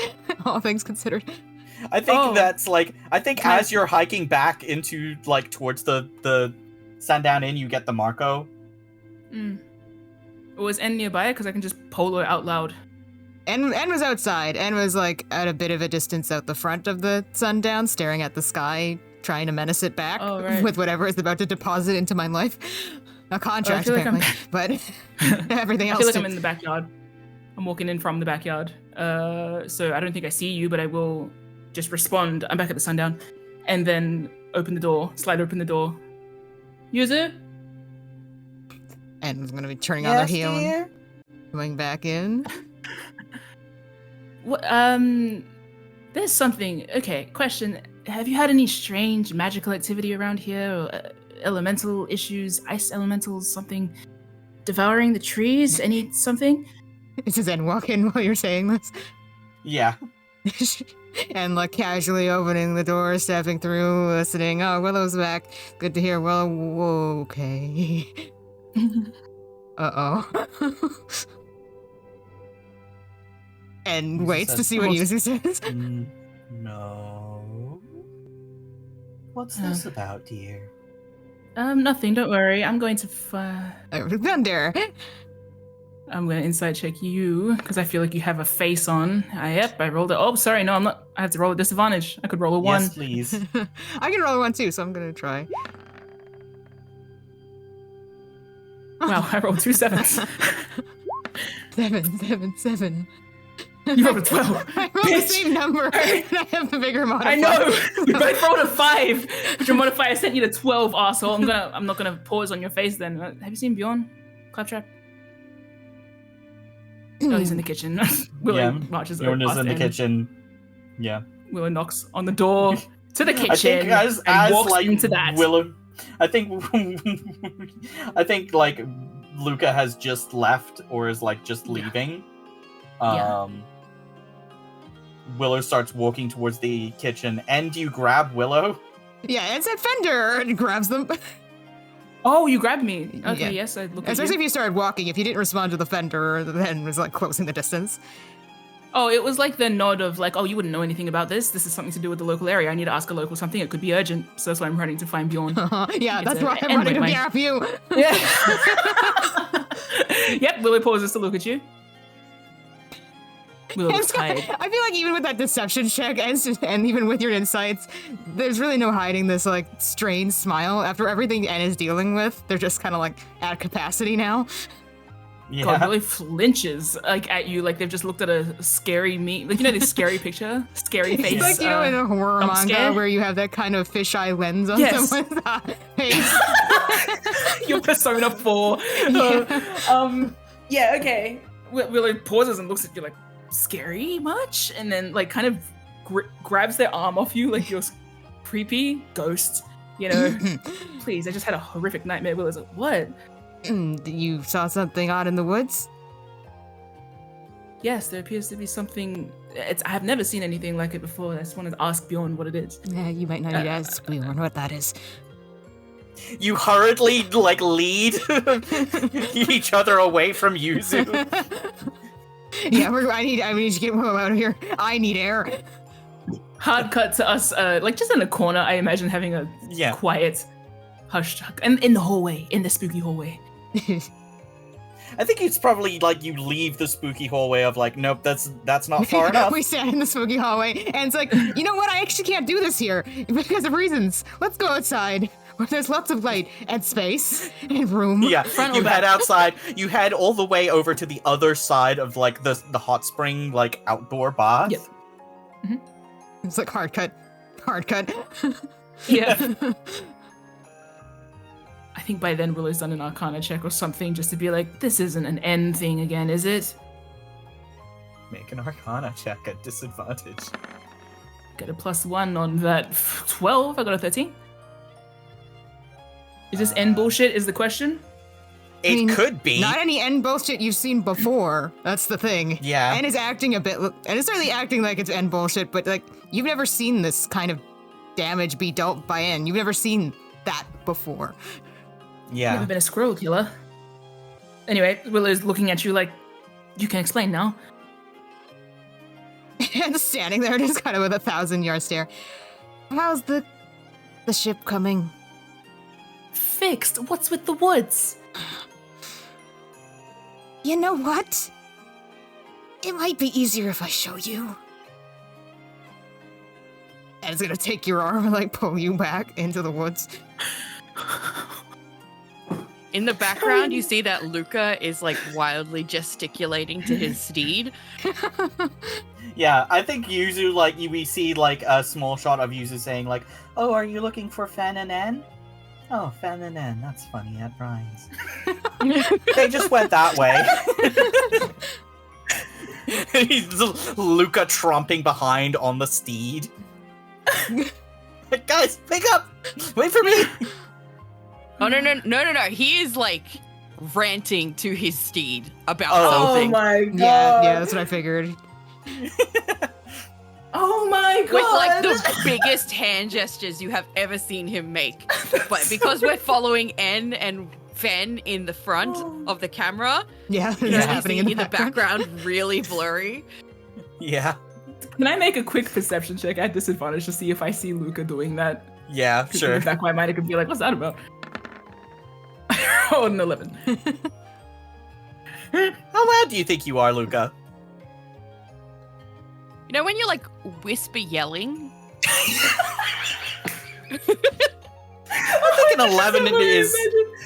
I don't No, think I I hear mean- what he's saying, but certainly I think the passion. they would notice that he's there and that he's being very enthusiastic. Yes. Yeah. Okay, because then is he You know going to say what I something? will 'Cause I have might you do, talk- Luca, is roll a contested stealth check with advantage because of your boots. Your boots. Supposed to make the My gossip boot? harder. Yeah, Yeah, that checks out. That's a 9. Yeah, okay. You do hear Luca wildly gesticulating to the elk about I something. hear his gesticulations. His hands are moving so You- fast that You he's hear breaking him the sonic clapping barrier. Is and that what's clapping happening? against his body, you know? Yeah, you hear him like, Yeah. the side of the hand, like karate chopping into the palm of the other Yeah. hand as he's making like Yeah. severe points. Willow's gonna And then- turn to En. What? The steed looks at you and makes like direct eye contact and then just goes back to looking at Luca. Willow feels a shiver up their spine and then looks to En. What happened to Luca? I've been pretty busy this morning, so I have no idea. Okay. Well, that's Oh, a list of things to check. Can I see? Do I notice them? Let's make put a that perception in. check. Yeah. With my steed for advantage. Yes. Yeah. It saw me, He's so gonna make direct eye contact. Let's just see if it Yeah. informs you of That that. doesn't mean it will tell me. Yeah. oh, it told you. Yeah. Okay. So that's a 19. Yeah, you see you like a split second after your steed does the looks at them, looks back at you, you realize that like En and Willow are like heading off into the woods together. Naps around. Should I? I'm gonna follow. I need to put this energy somewhere. Anyway, and he's trying to tell Willow something as they drag Willow back to the squirrel grave. They quickly tell Willow almost as like an afterthought. Stormchaser left scared yesterday, by the way. Oh, why did you bring me into the woods to tell me that? That wasn't why I brought you into the woods. That's why I was and taps her book, trying to find you. But then, well, and gestures to the freeze-bitten, Burn. half-digested woods. Willow's trying to. Oh my god, what happened here? Maths meme this together. Wait, is Luca here now? Yes. Oh my lord. No, 7 and 6. Willow's, okay, Willow's got like a headache because they're trying to figure out how scan connects to this, connects to N. And now Luca and his gesticulating and what that meant. Was it related to this? It doesn't connect. This is entirely unrelated. This is this is all just Willow's Unrelated to maths what? meme brain. yeah, but and looking at you like they just heard you ask about like scare and then get a face. They're like, these are unrelated things. They just happen to come up together. Hello, Luca. Willow waves at Luca a little bit. Hi. Hello. So, Luca, What the hell? what do you think Insight of check this? on Luca. What does that voice? I rolled an 8. Never mind on Luca. You're too busy being like, what the fuck is N on about? Yeah. There's I a give lot that look of, happening we'll right get to now. you. Yep. Willow looks Yeah, back at like- N. Well, Luca, what do you make of this? This is not real. Is this a riddle? Do you not know the answer to this question? And I thought you dragged me out here with a purpose. I am both the answer and the question. Step back. Willow steps back. I'm like reaching up with her hands and like fluttering them backwards to tell you both to like take a step back. Yeah, whatever. Sure, I take a step back. Yeah. Now this might alarm Luca you, keeps glancing at Willow. Sorry. but I promise I have it all under control. Okay. It's like, I sure hope I do, because I tend to be opening a lot of shadow doors lately, and I'm not sure I can close them all. Anyway, let's get the show on the road. And they will cast Hunger of Hadar on the same spot they originally casted, specifically there, because now they know that's about, like, the square feet they have to step back from. Yep. Smart. Okay. What happens? Describe it to us. Yes, please. Give us the visual juice. Please, Ron. Paint me a Describe picture. what N does. Yeah, and basically just reaches out their hand, like spread fingers, and you see their body like bristle a bit, the Ghibli bristle, with like the hair kind of rising and that kind of the energy flowing. And then there's Take a few more steps back, sorry. You can. I feel like when you're close enough to end, you can kind of feel it in the air, something prickling in the air. And then in that spot of destroyed land that has already been established, there is like just this sudden crack, like almost a shattering of a mirror, but it's black in the earth. Oh. That then opens like an eye into this vast darkness that swallows the space entirely. Oh. Yeah. And you watch as like the milky tentacles like ooze back out and start like caressing the trees and the leaves, and like the acid starts like hissing again as caustic stuff like starts eating through the substance of reality.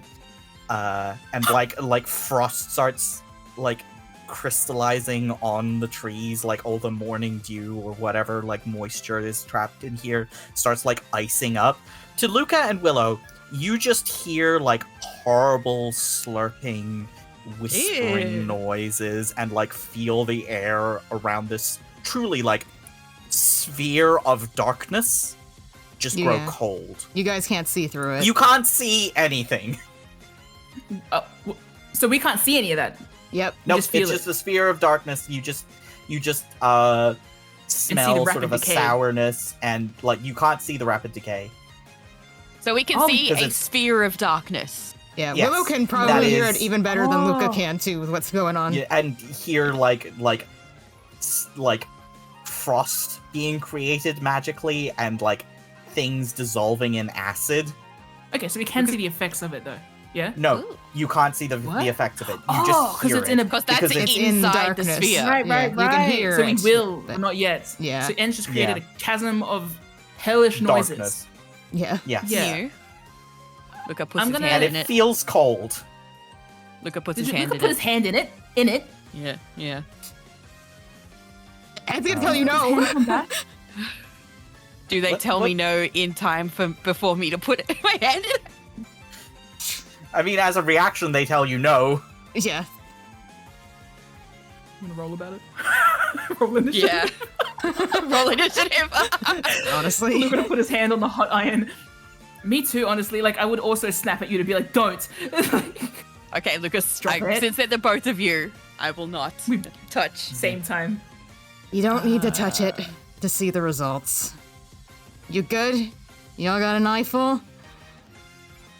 Can I quickly have a look without my glasses on and see if that reveals anything else? Ooh, yeah. Ooh. Make a. Okay, make a perception check. Disadvantage, but Nice. 21 double! Okay.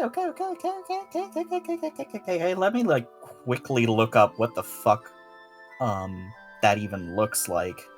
Okay. Pretty. Hold on while I. I love when I get double 21 on a vision check. Call that 21 vision.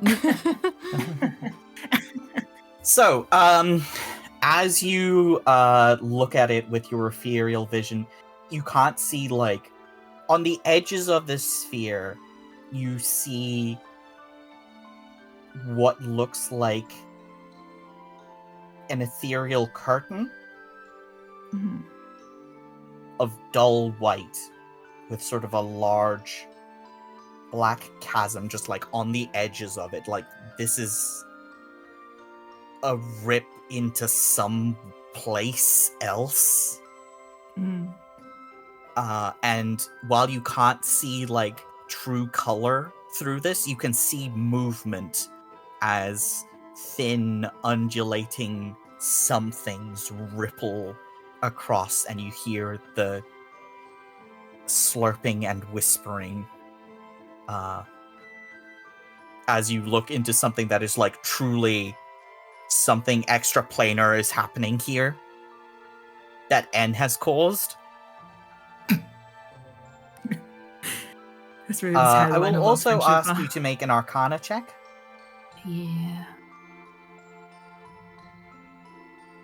Jeez, I got a 19 Damn. at disadvantage. You realize, as you are staring at this, what the ethereal curtain reminds you of. Hmm? It reminds you of the moon. Which one? Specifically, Moon's haunted. What? Moon's haunted. Moon's haunted. Oh my god, I have a gun too. That's me. That's the meme. Moon's haunted and what? Moon's haunted. Moon's and grabbing a Oh gun. my god. it reminds you of the moon Larvion. Oh, that's The my eye. moon. The eye. That's my moon. I say it's like my star sign. Anyway, the It eye. is. Yeah, And it's eyelid. Congrats. which is also associated with the plane of Zoriat.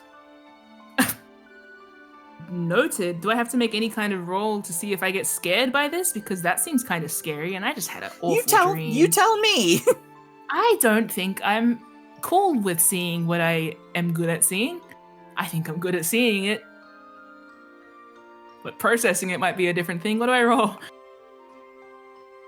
Wisdom saving throw. You get Luca's bonus. Yeah. Because he's right next to you. Yay! I got a 15 win. What's my bonus? Plus Plus 3, so 3. 18. 18. Whoa! The horrors. But with friends. Wait, what does that feel like? What does the push of the roll feel like?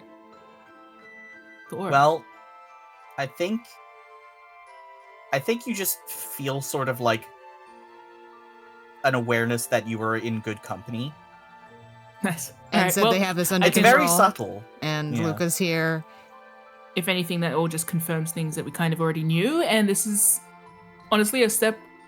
I won't say it in my brain. I'll say it out loud. Willow returns their glasses and nods to N. Like, I think I've seen enough, but like doesn't say that out loud. Yeah. And closes their fingers into a fist, and the eye, so to speak, in the ground closes and the darkness goes with it, but the damage remains. Double encrusted salted earth is what you've made, yeah?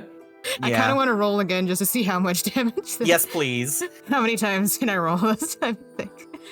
Just the once, or like last time it was 3? Roll it a couple times. Okay. One for each of us. Yeah, I'll roll 3. So that's an 11, an 8 of cold damage, and a 6. And then a 6, an 8, and another 6 of acid. You got 3 6s on that, you demon. Delicious. Cool, so how much damage is that total? 31, 39, 45. Isn't it more? Yeah, it's 45 No total. joke. Yeah, it is 45. Sorry. I don't know why I tried to jump in there like You're having a bit of a time with this. Yeah, no, sorry, But yeah. That's more than I last love time. you. Don't try to outmath me. No, I'm not trying to outmath you. I'm just trying to look. I'm rolling at disadvantage here. Well, I forgot the additions. No time for times tables when you're going through a time. I think some of the younger trees, like the saplings and stuff, has truly just like where it was being touched by the tentacles has reduced to like a slurry of wood pulp. Aww. Can I like lay on hands on the earth? No. No, you cannot. You're so odd. You just had a meditative experience about the slurry of nature. Yeah, but this is like unnatural slurry. Yeah, this is pretty wild. This is something different. It smells I like would a say- paper factory. Yeah, but well, you cold. popped the area.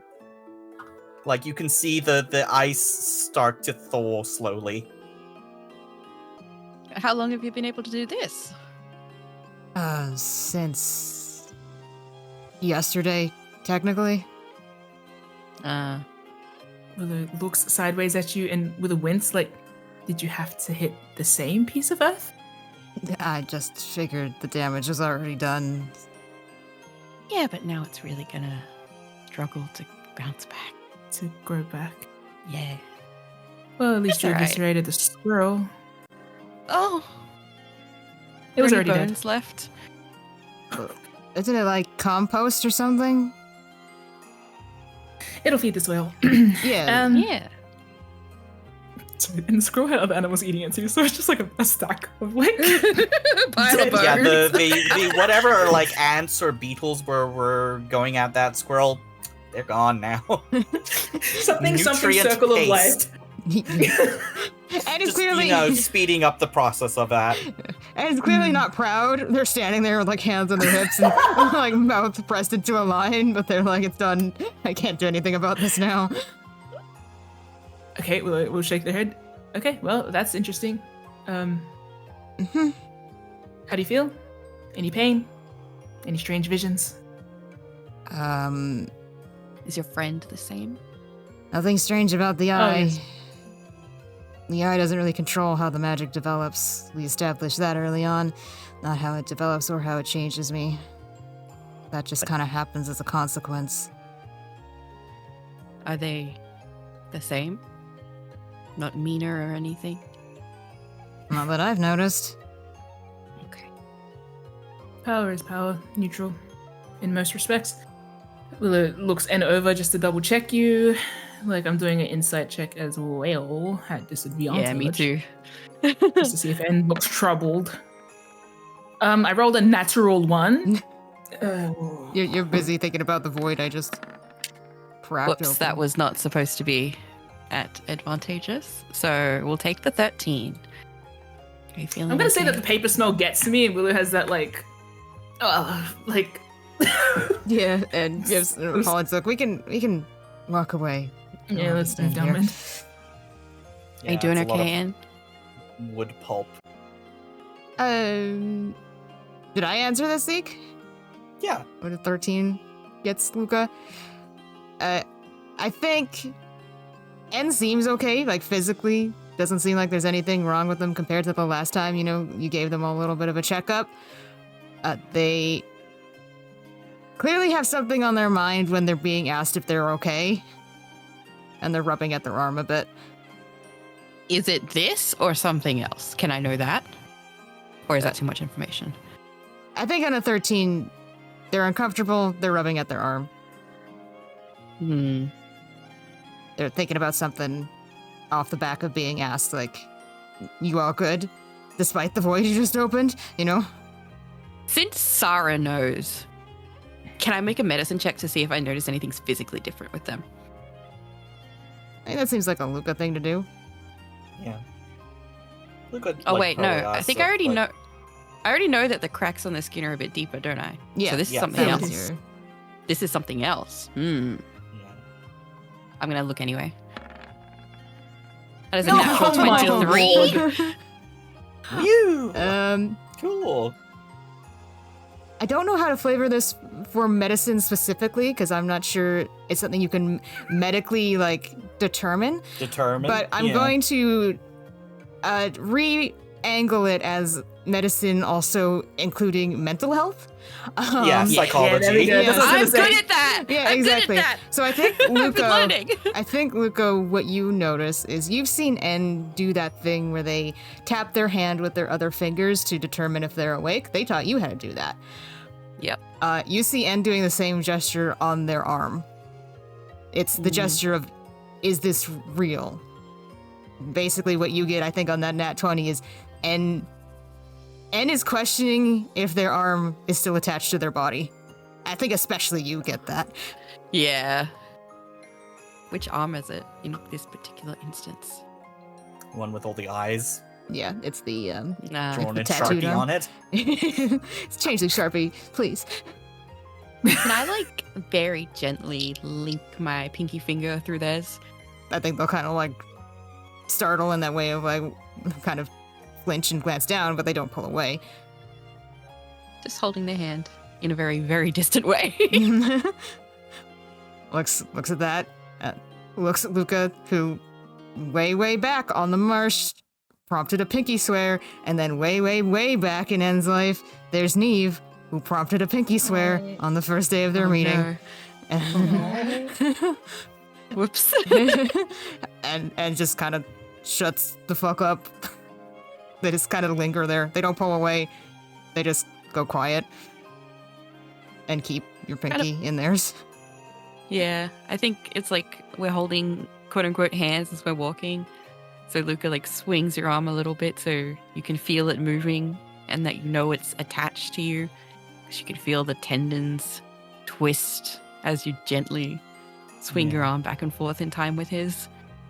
Yeah, N's not really looking at you. It's almost like they're embarrassed to accept this, but they're not pulling away at all. In fact, I think you feel their pinky like curl around yours, like they want this, even if they're going to pretend it's not happening. Yeah. May I They're shy. No.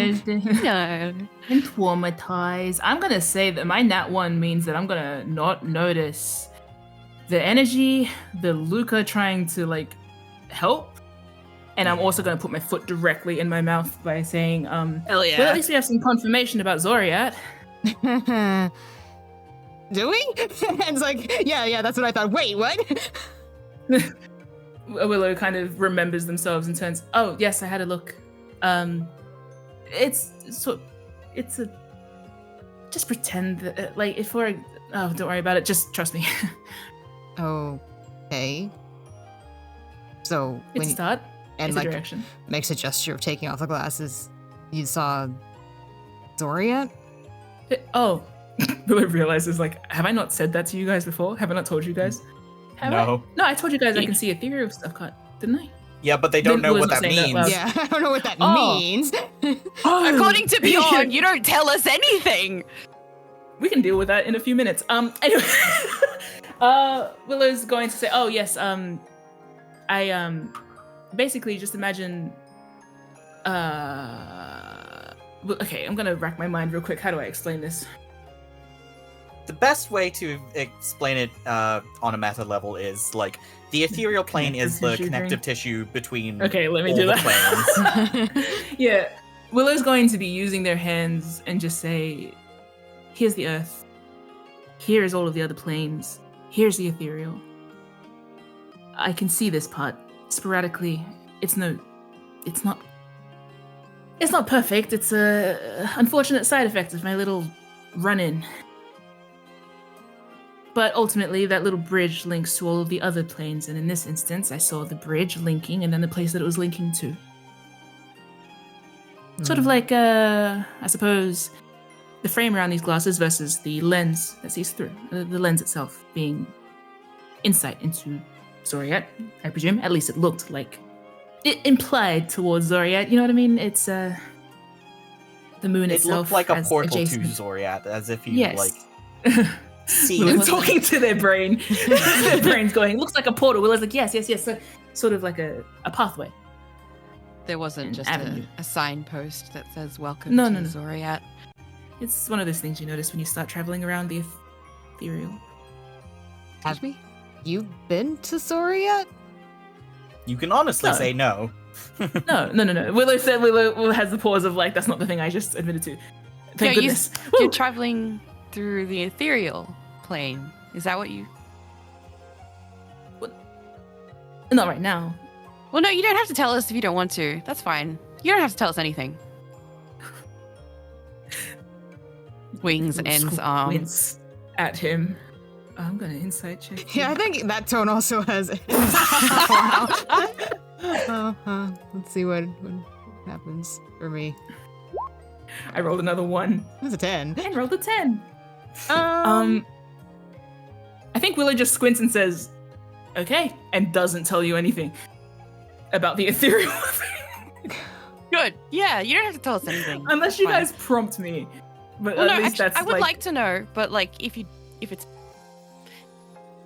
difficult, I can understand why you wouldn't want to tell us something important like that.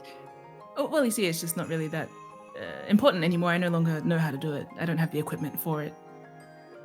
But you did at some point? What, Willow starts pacing away in that way of like, why do I walk right back into the situation I just vacated? I guess I'm doing that now, like this entire thing. Yeah, the whole thing is that you're walking back into the situation. You have a mini existential crisis as Fish Dog swims over to you and you hold it in your hands, contemplating the orb, the cyclical nature of your life. The orb! Did I that contemplate the orb and the repetitive okay. patterns of my existence. 10 insight from N. Is that enough to get anything? You tell me, roll a persuasion check, Luca. If you want to, if you're contesting. Hey! That is enough then. Yeah. Luca learned something. Luca learned something, and he is trying not to put his foot in his mouth like Willow so often does. I just did twice in a row, maybe 3 times. Yeah. Horrifically. I mean, I'd you love to play you this you entire keep thing out. putting your foot in your mouth, but your friends don't seem to care either way, so that's Yeah, nice that's at fine. least. Yeah. You're overclocking in your own way, so it's like, you know what? Your friends are sharing with you, and they're here to support you. You don't have the brain space for this, but at least you know, they don't mind. They know you're busy. Yeah. Yeah, it's fine. Yeah. You have the background ambience of friend support. Yeah. En's letting Willow walk away. En's looking at Luca now, and his wide saucer eyes. And then I'm just staring at Willow like, oh my goodness. En's squinting at you like, God, do I not have enough to deal with today? Now you? Message him. And looks down at her linked pinky fingers. Looks back up at Luca. Luca, Hmm? you good? Message. What? Message that says, "Are you good?" Yeah, Luca says, what back? Seems like you have something you're trying to knock it off your chest there. Yes, I would like to keep it very much on my chest. Inside my chest. Inside my clothes. Is it about Willow? Is it obvious? Don't let it be obvious. Jeez. Luca puts his flat porcelain hand on N's face without thinking and then pulls it back. Like, don't use those eyes. You're just making this worse. And it's just getting, unfortunately, more curious the more stressed you get, even though they kind of don't want to be. I don't want to know, but now I'm here. No, but okay. No, I can't tell you. Who have you been talking to? Everyone. Oh, Luca. Have you not? No. I'm more of a friendly person than you, I guess. Friendly in different ways. Yeah. It says like the Rye style of I'm about to make a lot of friends. Meanwhile, Willow is like holding Fish Dog, just like truly you are feeling the exhaustion of like, I did not get enough sleep. I've had like a 30-hour work day yesterday. I'm really Also, I tired. imagine you walked out of Luca's aura space, so you feel a little less cool. Yeah, I'm sleepy, and I just told you guys about ethereal. Yeah, well, we can come And back you're to just like that. you're like having a whole reckoning of like, I'm back at it again, and telling people. I've made a resolve to like tell people, and it's so tiring. I'm so tired and so. You know what? Why Let's don't you get just through. keep that for now? Yes, exactly. The Stormchaser Inbox. left Put it Scarin away. yesterday, so we have a little bit of time. How long did it take us to get here? They can get here twice as fast. We've got about 3 days. That's what I'm assuming. Let's just put everything else away for now. I would love nothing more, Luca, but there might be more on the horizon for me. Oh, goodness, what? You never met her. And stares at the sky like. Can Lucas I? giving never you the saw saucer her. eyes now, like, who is she? Who else do I have to deal with now? Is she an ex-lover? Is that what I'm dealing with? I'm gonna roll a wisdom save to see if Willow pulls it together to tell you guys what things and words out loud. 15? Did I have to roll that at disadvantage? Nope. Not saves, just Okay. just ability checks. So you're good. Willow's I gonna think you're good. turn around right now while you guys are in the middle of that, looking like they just mustered up all of their courage. See us like And they'll- hunched into each other. It's Still okay, Willow's holding like got their pinkies. eyes closed. It's that kind of like this confession is coming from my heart. I need to get it out there so it gets off my brain. Willow's marching back to you guys now and say, I was traveling the ethereal. Oh, I was using it as a shortcut between this and there, and that's where the accident happened. Huh. There are many perils in the ethereal between this place and that place. It's a tangible, intangible. It's a connective tissue between worlds, and it's very, very dangerous. But it was also very, very useful. And all artificers learn that eventually we will tap into that power, but it doesn't necessarily mean that you jump to that when you're. More or less, the moral of the story is that I suffered this injury because of that travel, and now I'm here. Willow looks at you guys now, and I think now sees that you guys are hunched. Are you I think normal now? or Luca what? is hunched over N and staring into the sky, but they like looked back at you when you started speaking. Do you guys correct yourself immediately? And Yes. does. Okay. Willow nods at you guys. So that's that part. That's why I know so much about planes. And where Huh. were you traveling? No, you don't have to answer that. Sorry. are you okay? Luca's very curious. Yeah. I don't know this kind of stuff, so I like learning about it. Well, I won't tell you all the details. It's rather Complicated. dry. Yes. Well, It's a mode of travel. Let's put it that way. You are a tinkerer on boats and airships, so that I need makes to sense. insight check this guy. That's weird. You're weird at the moment. Yeah. 8. Pfeh. He's definitely weird. I think Luca roll a persuasion check with disadvantage because you've been doing a bad job of this. How dare you? You've been doing a bad job of this. No Still behind problems. me, That's though. a 10. We're getting closer though. I'm squinting Yeah. at you like something's wrong with you. Willow pause. Willow corrects themselves. Sorry, I didn't mean to make it about me. Is this okay? And Other that's, than, well, not for nature. that's how you are able to look Oh. at what N just did. and no. Yes. Well, What was on the other side of the bridge? Consider that I am left with a certain scar from that travel. My vision is between both, seeing both at the same time without the glasses to correct it. I see. We look different?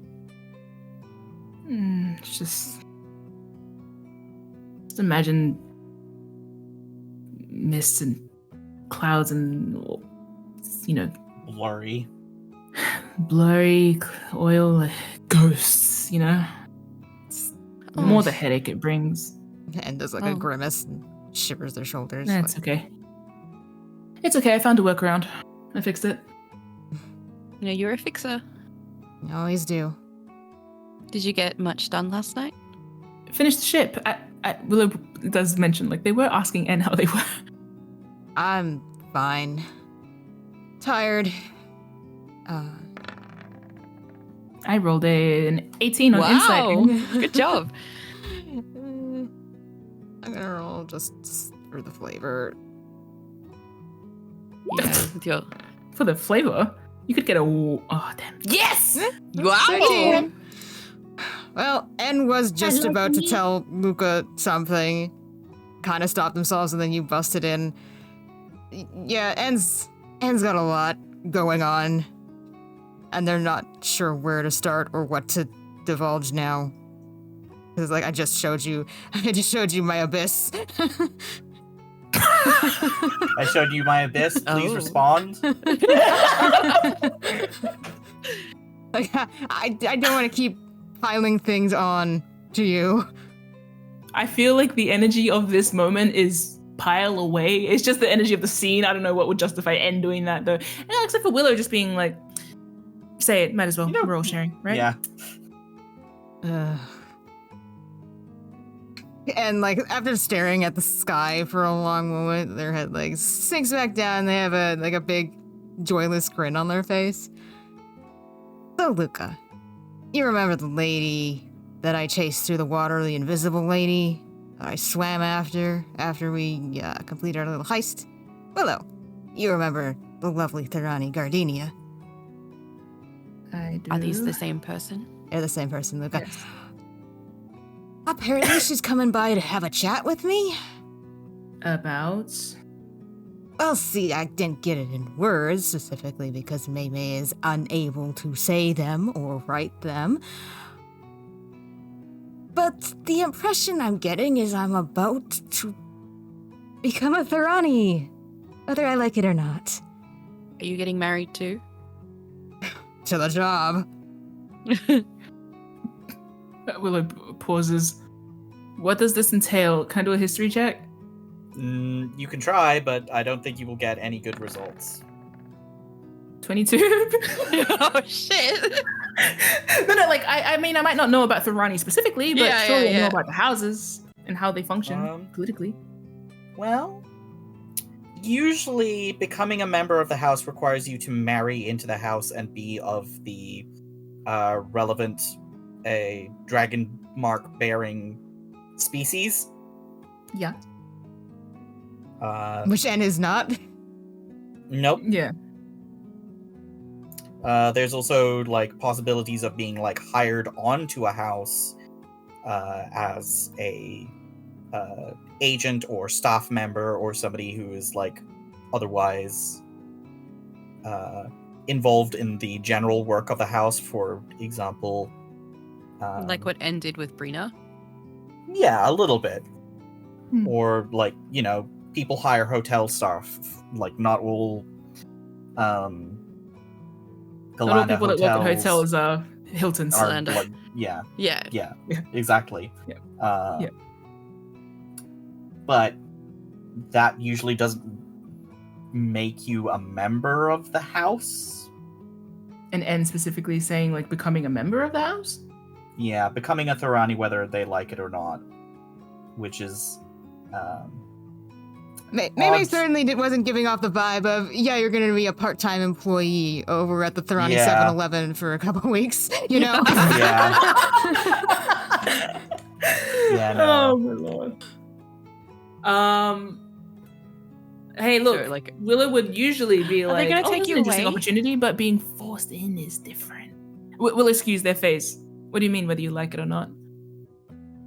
Again, the details couldn't exactly be discussed, but the impression I got is Gardenia's gonna show up, and Maymay isn't even certain if that's going to be aboard the Stormchaser or some other time. Considering the house, I really am not banking on any particular timing.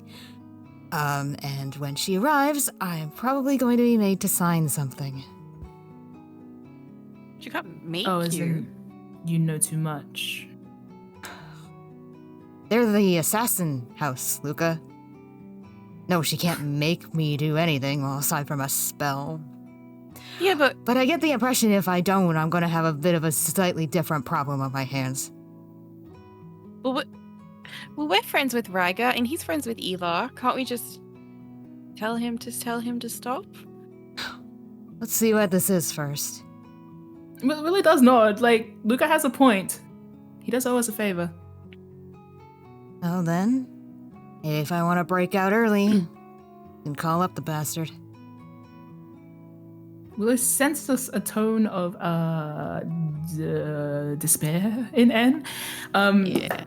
And will offer a thought of Never mind. okay. That's a natural busy. one. Yeah. I have so many thoughts happening. Willow might mention, I mean, of all the houses, I suppose it's one of the, well, it's up your alley. No, Was Thale working with the Ranis back in the day?